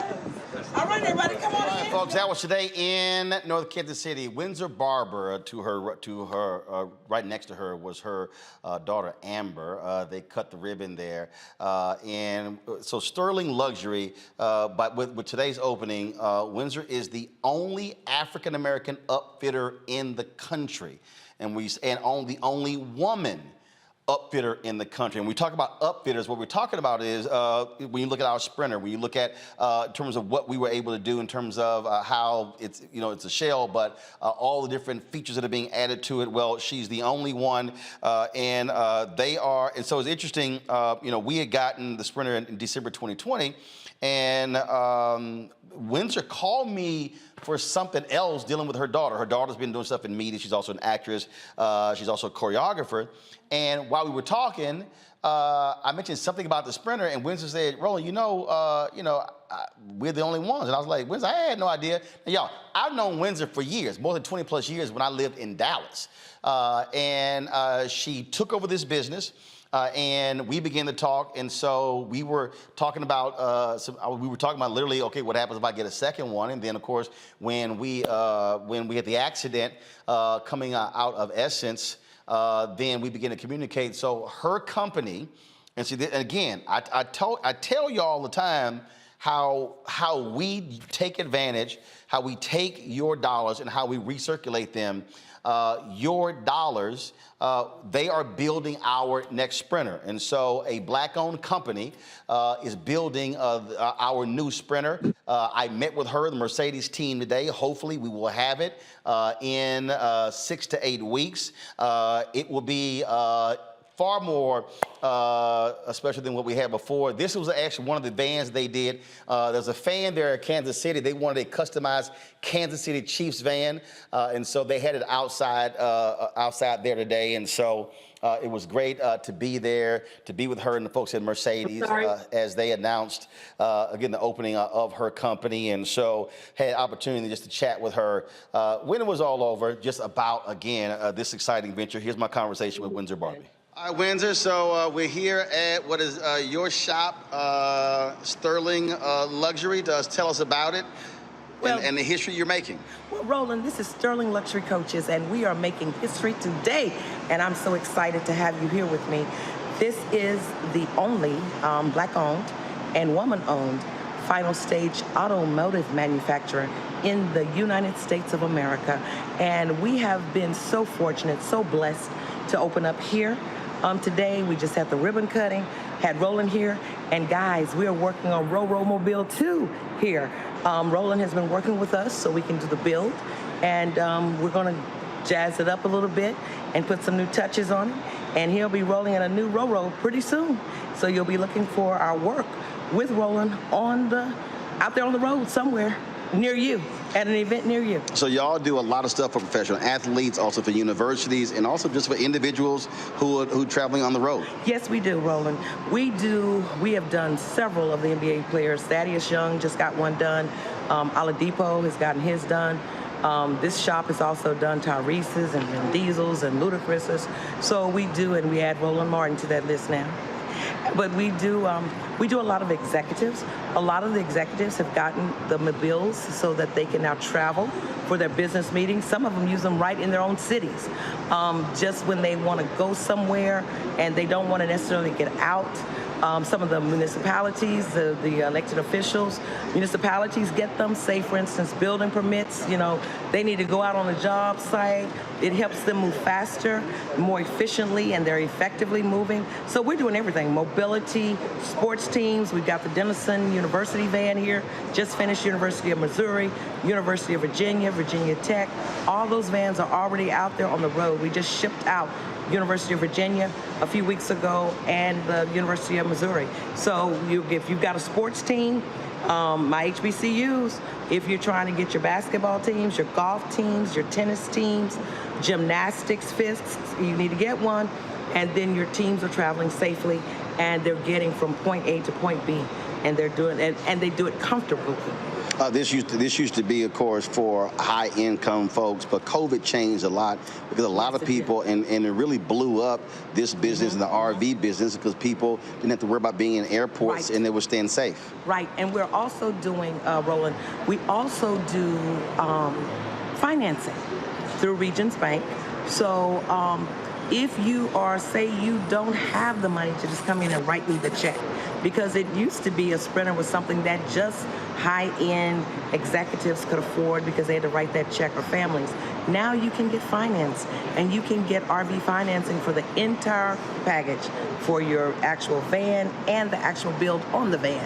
So I encourage all of my Black entrepreneurs, because a lot of them barbershops, beauty shops, pet grooming. I mean, you got some people who are doing mobile barbershops, yes, mobile pet grooming.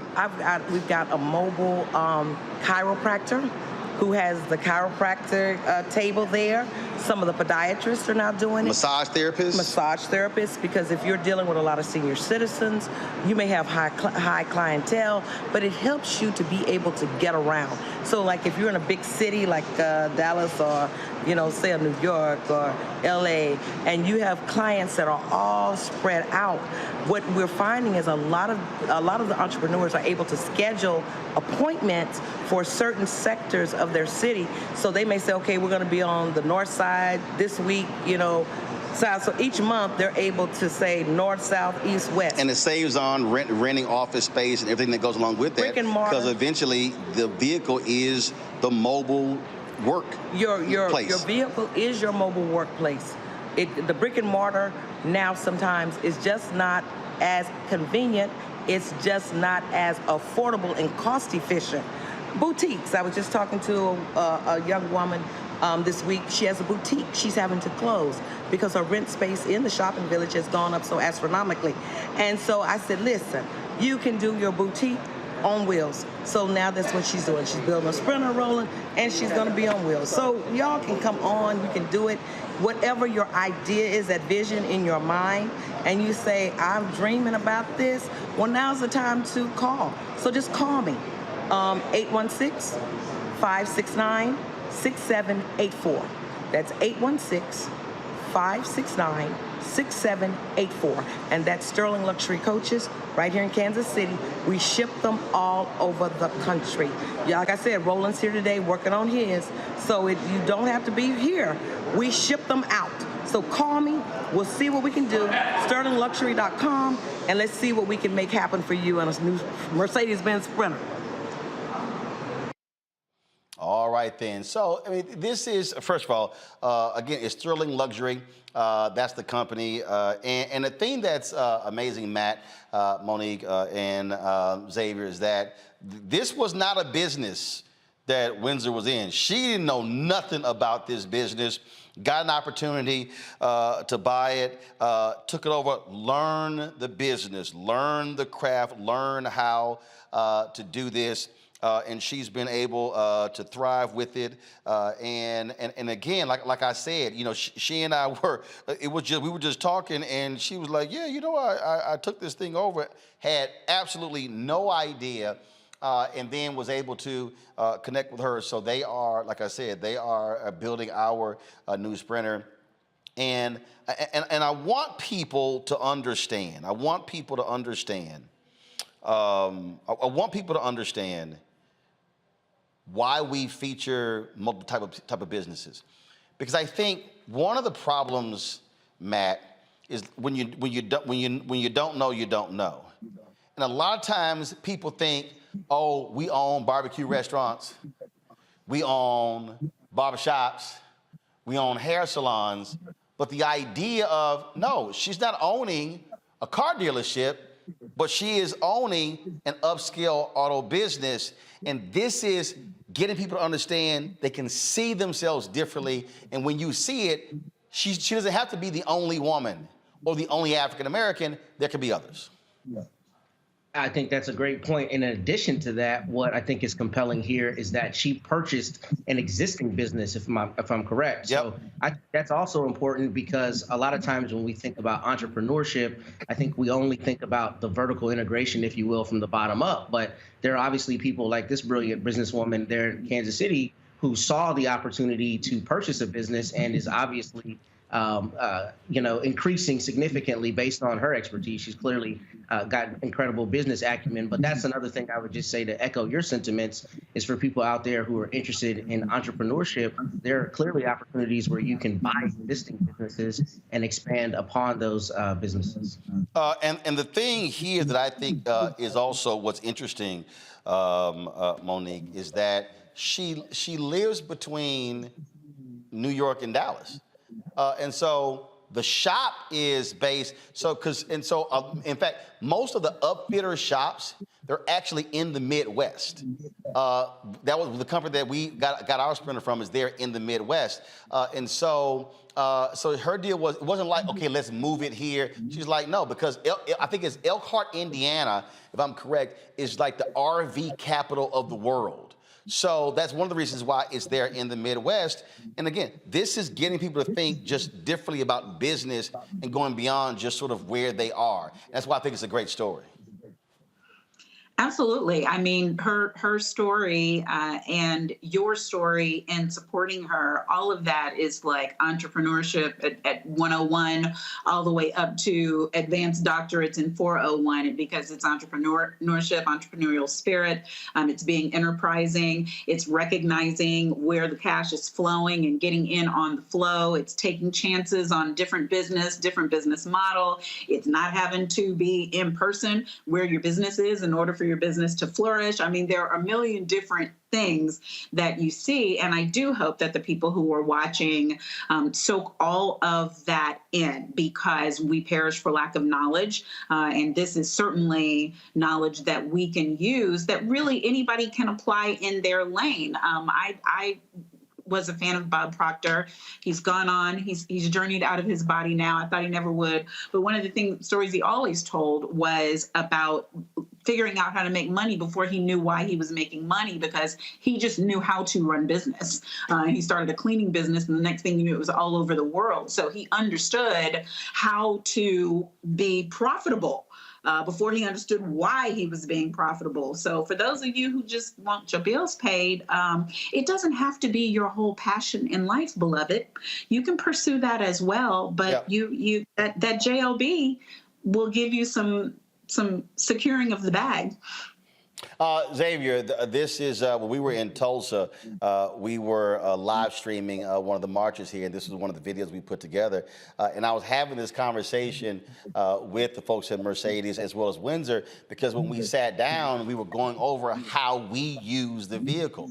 And we use the Sprinter totally different than how other people do it, because we use it as a live truck, as a broadcast facility. And so it was really interesting talking with them. So as she and I were going over what we're going to have in Roadmobile 2.0, it was what we learned, what was missing, and how we use the vehicle.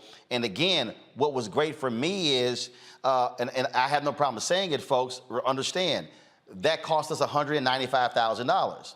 And so for us being able to take our resources and now working with a Black-owned upfitter, this again is another example of us utilizing Black-owned Drake company, lighting company, set designer, Black-owned engineers, all of that in terms of being able to take the Black dollar and now being able to spread it. As I always say, we all can eat. It's not hard. So for us now being able, and I've already had a couple of people, in fact, she told me there was a woman who watches us who saw our Sprinter on the show and on social media and has already come in and wants to get one herself. That's how Black business works. I know that Kanye West recently criticized Kwanzaa, but one of the days is a cooperative economics. And so the marketplace segment on Roland Martin Unfiltered is about showcasing all the different excellence in Black business, which you are doing on your show. As I'm watching this segment, I thought to myself, what has been the economic impact on a dollar scale that the marketplace has had in the Black economy?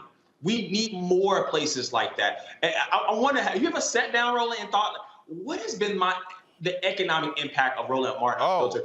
I can tell you, I mean, we haven't actually put the dollar figure together, but I think when Rock Deep Global came on, they moved $20,000, $30,000 in product the next day. The sister who flipped her alcohol company to hand sanitizer, she was like, hey, we sold out. I mean, so we've had people hit us and say, we sold out of product after coming on your show. And this is precisely why the segment was created, to showcase Black-owned businesses and for people to see them, to hear them, and talk about the opportunities.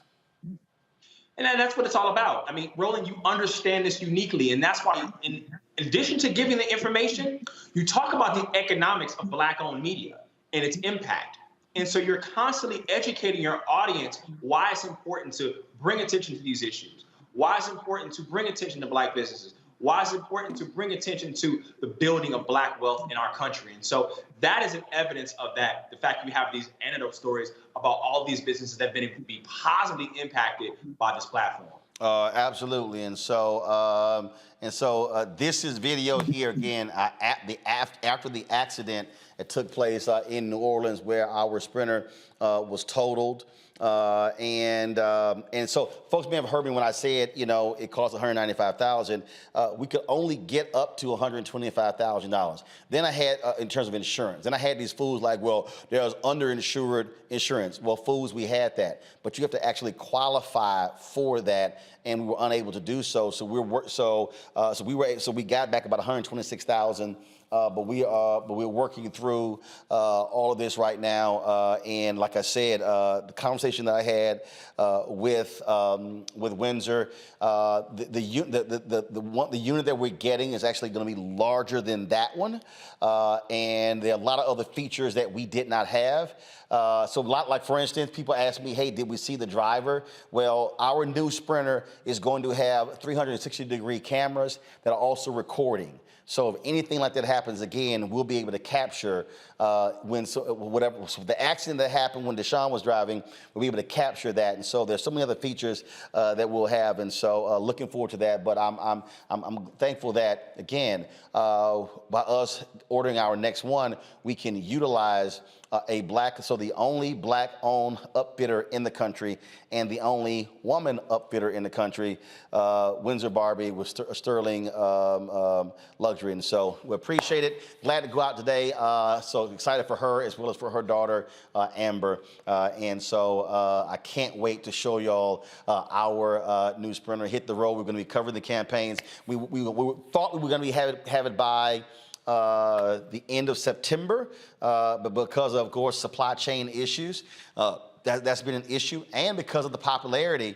And so Windsor's been really working with Mercedes to put us at the front of the line to be able to pull a vehicle literally off the lines and then be able to upfit it with all the things that we need. And so we appreciate that. And so when I lay out to y'all, and so now you understand.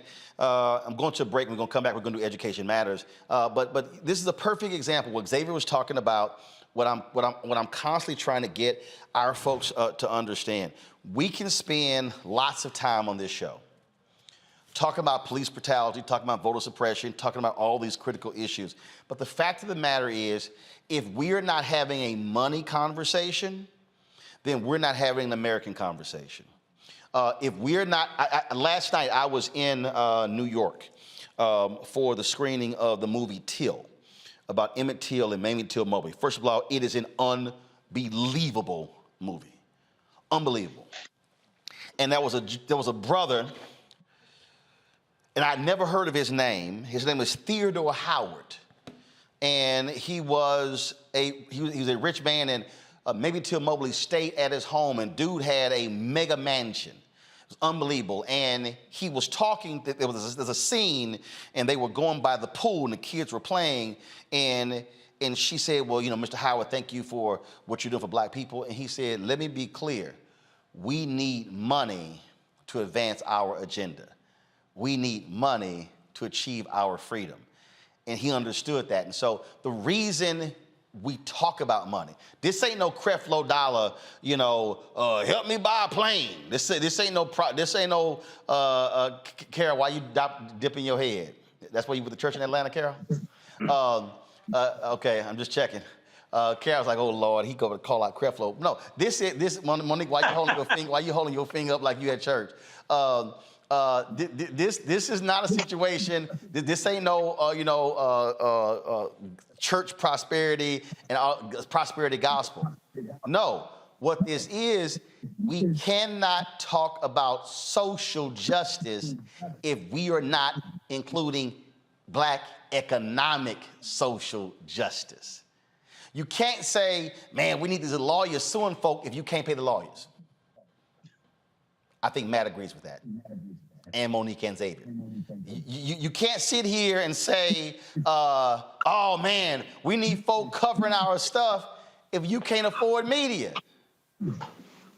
You can't, we can sit here. I think part of the thing that drives me crazy about a lot of us is we literally think this stuff happens for free. And it doesn't. Like next Saturday, the EPA is opening this major office in Warren County, North Carolina. They've been sweating me for 2 weeks to cover it. Michael Regan's gonna be there, Reverend Barber, Derek Johnson, a load of people. This is a critically important environmental office in North Carolina. We don't have any sponsors for it. That's gonna cost several $1,000s to go cover it. And so I tell people this, when you're paying for equipment and staff gotta eat too, they got families. And so it takes resources. And so what I want us as a community to understand is that we are talking about black economics, black economic social justice. As Xavier said, cooperative. Dr. King talked about the collective. That's what this is all about.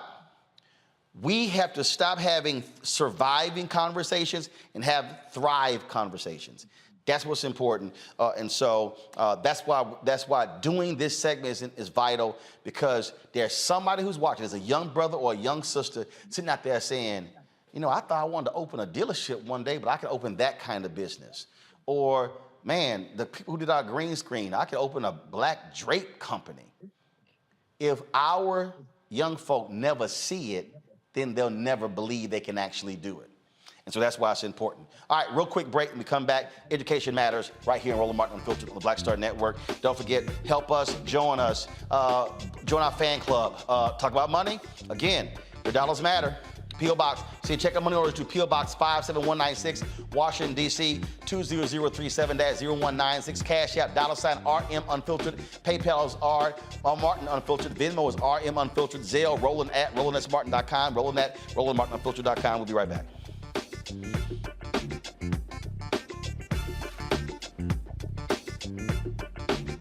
Folks, Black Star Network is here. Hold no punches. I'm real revolutionary right now. Support this man, Black Media. He makes sure that our stories are told. Thank you for being the voice of Black America, Roland. Stay black. I love y'all. All momentum we have now, we have to keep this going. The video looks phenomenal. See, there's a difference between Black Star Network and black-owned media and something like CNN. You can't be black-owned media and be scared. It's time to be smart. Bring your eyeballs home. You dig?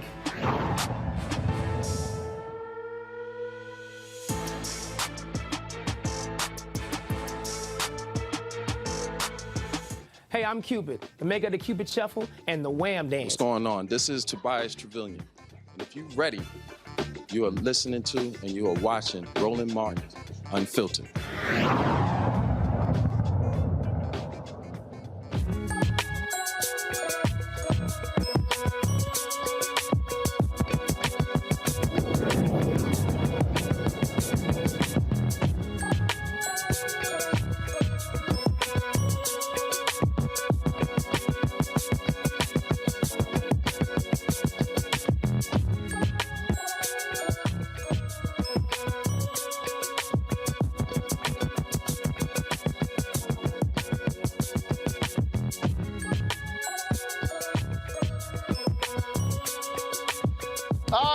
resource available for kids up to 10 years old, folks. The Black Education Station offers educator-based content that focuses on the needs of the Black community. Black instructors from across the globe offer positive, thoroughly engaging formats with shows like Dr. Bob's Timetables, Mr. J's Classroom, and math moments that teach children the building blocks of STEM-related courses.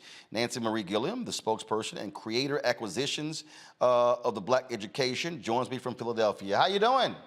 I am fine. Thank you for having us. All right, so where does this idea come from? So during the pandemic and all the social unrest that happened during 2020, there was an affluent Black family that was concerned about what was going to happen to our children educationally with all the things that were going on in the nation.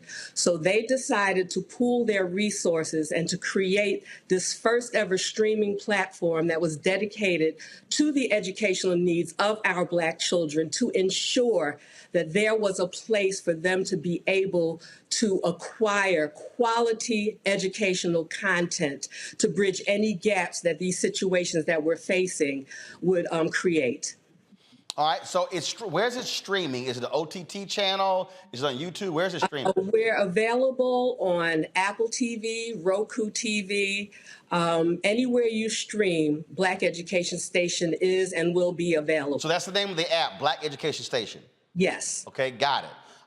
And in terms of how many different shows do you have? Oh, we have a variety of shows. We have educational content that has actually been created by some of our children. So we have a Kidpreneur series where two youth, Jabez and Christopher Jenkins, they actually interview youth entrepreneurs.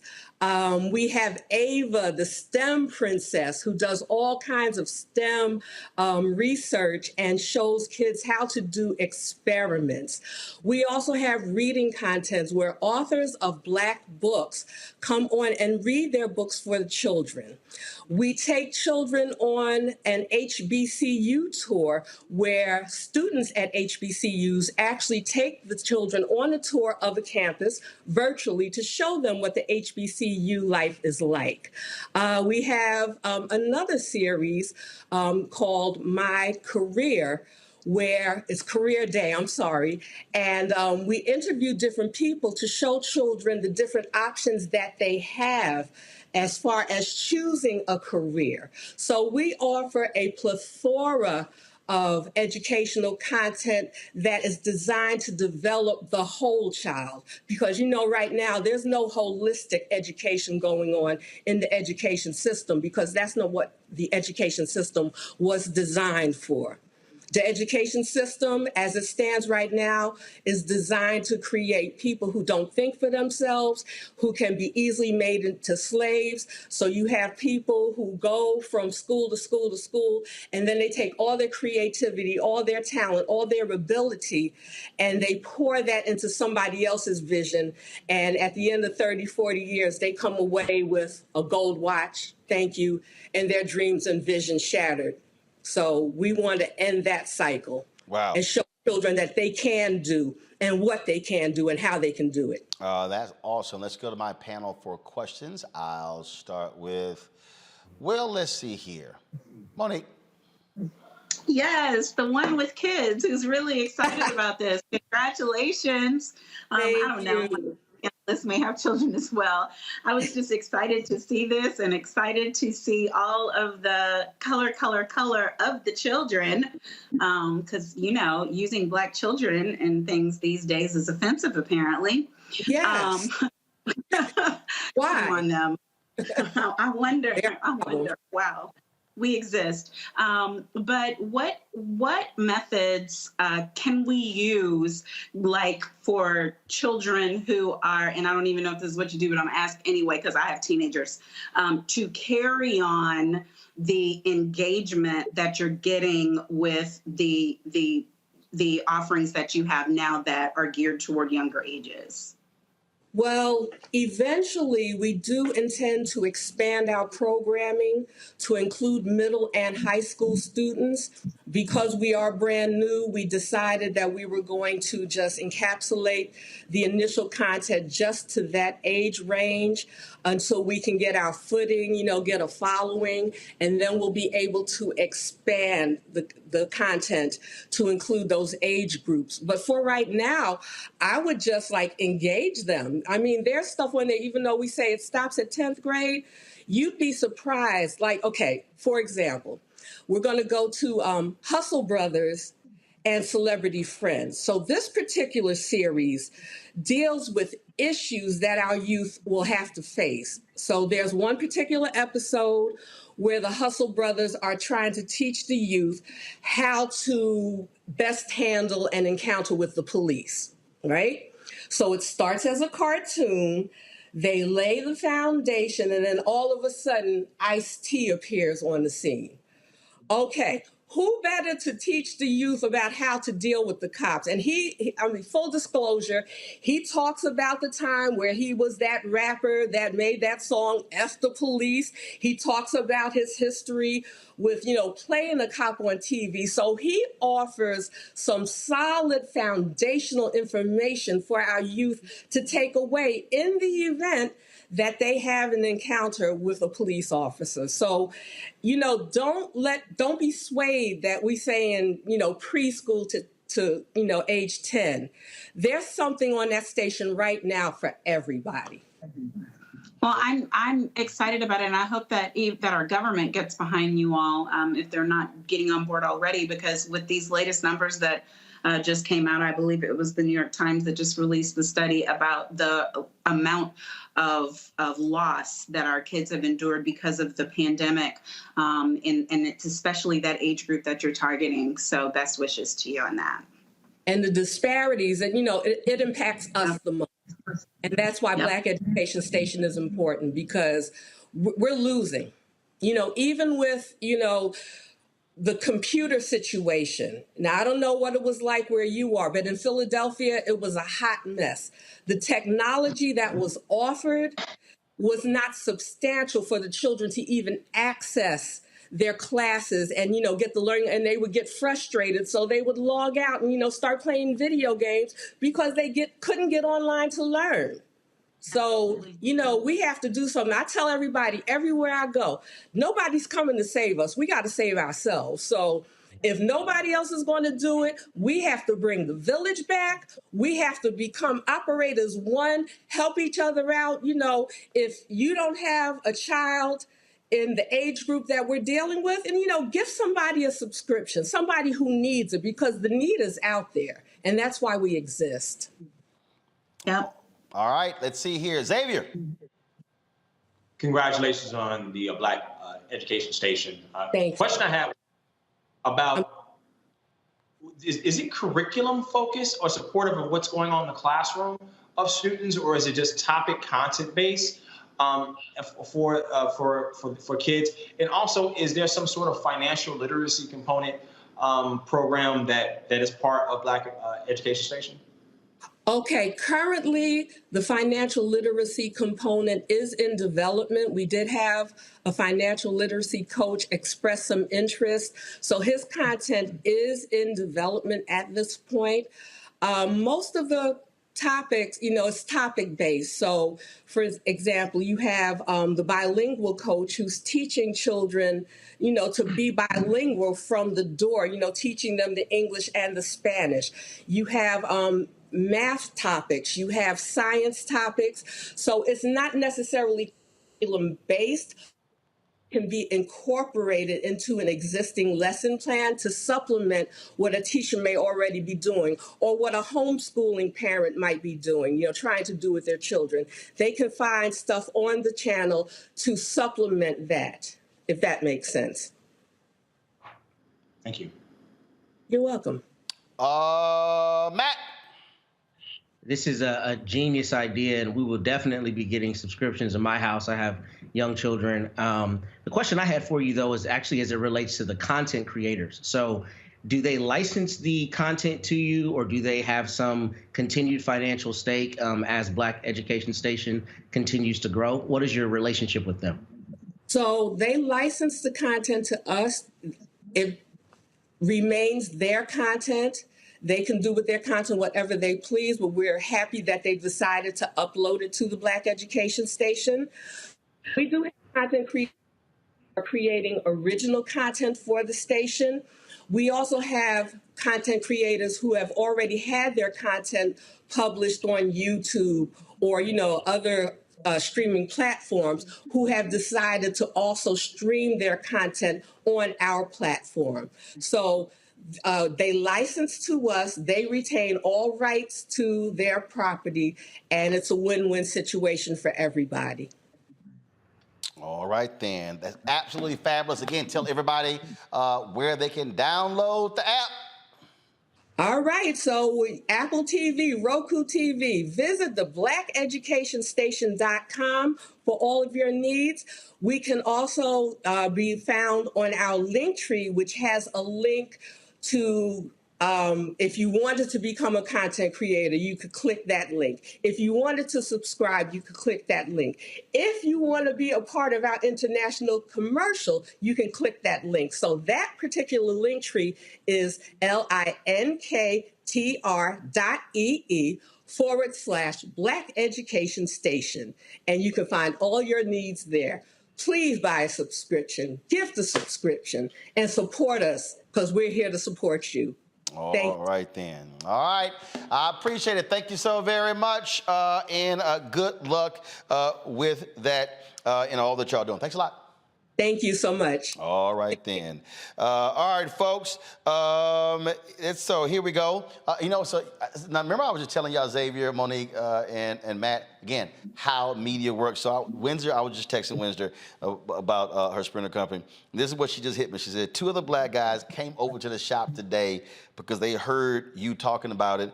Both in their 50s, driving the Benz. Neither knew what a Sprinter was. They are intrigued. I keep telling people, y'all are seeing why black-owned media matters. You're seeing it in real, living color. And y'all know it ain't this much color on network television. First of all, it ain't this much color on this panel, because you ain't gonna find y'all know, unless something major black happened, the queen died, so they ain't gonna have no 4 black people on TV at one time talking about nothing. But you ain't gonna see this level of color. Even they ain't got this much color in their studios. And so this is how we roll. And so we want y'all to support us in what we do. Let me thank Xavier, let me thank Matt, let me thank Monique. Thank you so very much for joining us on today's show. I want to thank all of y'all as well. Again, some phenomenal things are happening. Again, y'all, we are this close. I cannot wait to tell y'all the first company that wants to launch our 24-hour streaming channel this close. These things are happening, y'all. You saw the announcement of the Gulf Coast Athletic Conference, partnering with them with their media rights. That thing is happening. Again, the Sprint is being 2.0 is being built. Wait till you see the new features we're going to have in that thing. All these things are happening, and y'all have been along the ride with us. For 4 years, we launched Roland Martin Unfiltered. We have it for 4 years. Black Star Network for 1 year. And for us to go from having this show as the only show to BSN, to having Florida's Daily Show, Deborah's show, having Jackie's show, having Greg Carr's show, having Stephanie's show, having Rolling with Roland, having those shows, having 3 shows in development. Y'all, these things are happening. And listen to me clearly, all y'all who are watching right now, a whole bunch of haters, black haters, are like, yo, it couldn't happen. You're gonna fail. And it's a whole bunch of people who are like, oh no, y'all can't do this here. But I told y'all, when you have faith in God and faith in yourself and faith in your people, that they will ride with you, or as Nehemiah said, the people said, let us rebuild, then this thing will happen. And so that is what is going on. And so when I put that video out saying, hey, we want some dogs, we want some folks who want to work hard, Carol shaking her head because they've been sending her the emails. Well, that's part of your job. Suck it up. But deal with it. She's like, Lord, people send me emails. I'm like, yeah, whatever. But this is about creating the opportunities, y'all. And that's what we are doing. And so we have some exciting things. We're going to be hitting the road. Campaigns are coming up. These things are happening. We got all these different things, speeches and things are happening. It is happening because I want our people to see we can do it. I want our people to understand that we do not have to live and operate by white validation. What I mean by that is that we have to go ask somebody else, can you please cover our story? Okay? I got no issue with mainstream. I don't. I'm going to be on Tiffany Cross show tomorrow. I'm cool with that. I'm fine with that. But we also have to have a place we control, we own, and we dictate what we cover. Do y'all understand what y'all saw this week? Do you understand that we did Marketplace on Tuesday and Sheila Johnson, she took over the Mandarin Oriental here in D.C., black-owned hotel, luxury 5-star hotel. You got this luxury sprinter company here. The sister was just on about education. We had the brother who was on the other day with his technology app, all these different things. We are bringing you people and stories you are not going to see on mainstream news. Ain't gonna happen. We've got a waiting list of people who want to be on Marketplace. We've got a waiting list of people who want to be on Tech Talk because they're seeing the opportunity. And so your support absolutely matters. You downloading the app matters. Last check, I look at it right now, we've got 892,636 subscribers on YouTube. It would be a game changer if we had 892,000 downloads of Black Star Network app, because we control that. We're on YouTube, we're appreciative of that, but we don't control that. We don't get all that data. So that's why we want you to download the Black Star Network app. Apple phone, Android phone, Apple TV, Android TV, Roku, Amazon Fire TV, Xbox One, Samsung Smart TV. We want that to happen. We also want you to join our Bring the Funk fan club. I cannot overstate this, y'all. I cannot overstate this. We have to raise $100,000 a month in September, in October, in November, in December, because we are behind. We have not, these other people out here, and I'm being transparent, they're spending billions on political campaigns. We've only gotten $25,000, and that's from our DNC buy, which we appreciate. That's it. That's it. Other companies, they've already put in their budgets to get several $1 million. We haven't. So that's why we do what we do. So if 2,000 people give an average of $50 each, we hit our $100,000 goal. That's $4.19 a month, 13 cents a day. So I detail to you all the content that we're giving you on a daily basis, 5 hours of original content every single day for 13 cents a day. That's it. So send your check and money order to P.O. Box 57196, Washington, D.C. 20037-0196. Cash App is $RM Unfiltered. PayPal is R Martin Unfiltered. Venmo is RM Unfiltered. Zelle is Roland at RolandSMartin.com. Roland at RolandMartinUnfiltered.com. These are the folks who have given during the show: Julius Badger, Jaquita Wallace, Joan Warren, Tommy Williams, Paula Gallon, Kim, Esther, Prophet, Clifford Jones, Carl Fordyce, Angelique Jackson, Mike, Montre Jones, Hope Freeland, Dara Smith, Rock Brown, Catherine Fuqua, Dominique Gross, Maria Diane Smith, Madi L, Linda Woolbright, Victoria Martin, Desmond Smith, Priscilla Smith. Also giving during the show, give me 1 second, is Blythe Whitaker. Blythe, I appreciate that. Let me see who gave Zelle. Zelle during the show. Tamika Bookhart, thank you so much. Raquel Bryan. Let's see here. Robin Thames.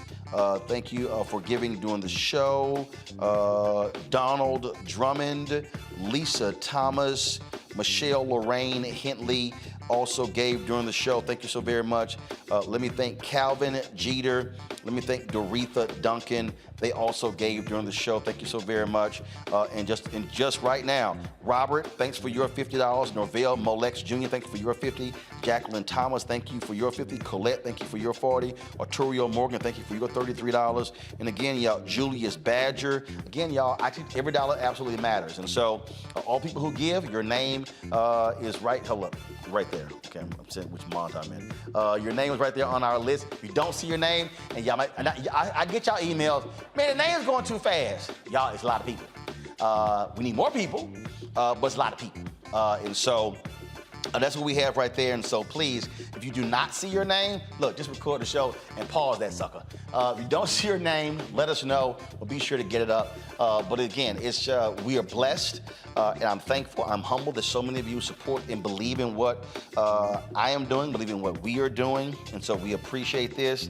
But when you hear people say, we do this for the culture, and I really cringe when a lot of people say that. No, we do this for the culture. This show is for the culture. We are abundantly clear who we talk to, who we speak to. We have white folks who watch our show, Latinos who watch our show, others who watch our show, because this is also a learning experience. Last thing, credit's gonna keep rolling, people who give. Don't forget, Get White Fear. Y'all, the book is out, it dropped on Tuesday. Real simple. How the browning of America is making white folks lose their minds. I speak directly to the fact where every time in American history when you've had black success, it's been followed by white backlash. A lot of what you're seeing in America today is because of white fear. Not all white people, but there are a number of white Americans who are fearful of what's happening. They're scared of losing power, of losing resources, or losing control, and that's what this is about. And so you want to read this book, I cut to the chase. If you don't want to read the book, you can listen to it, get it on Audible. You can get it there, but again, you can get this in all, but you see the bookstores, Ben Bella Books is the publisher, but again, Books A Million, Target, Barnes & Noble, Amazon, you have a Bookshop, IndieBound, all of those places you can get it, or go to your favorite black-owned bookstore and order the book through them. Order through them, you support that black-owned business.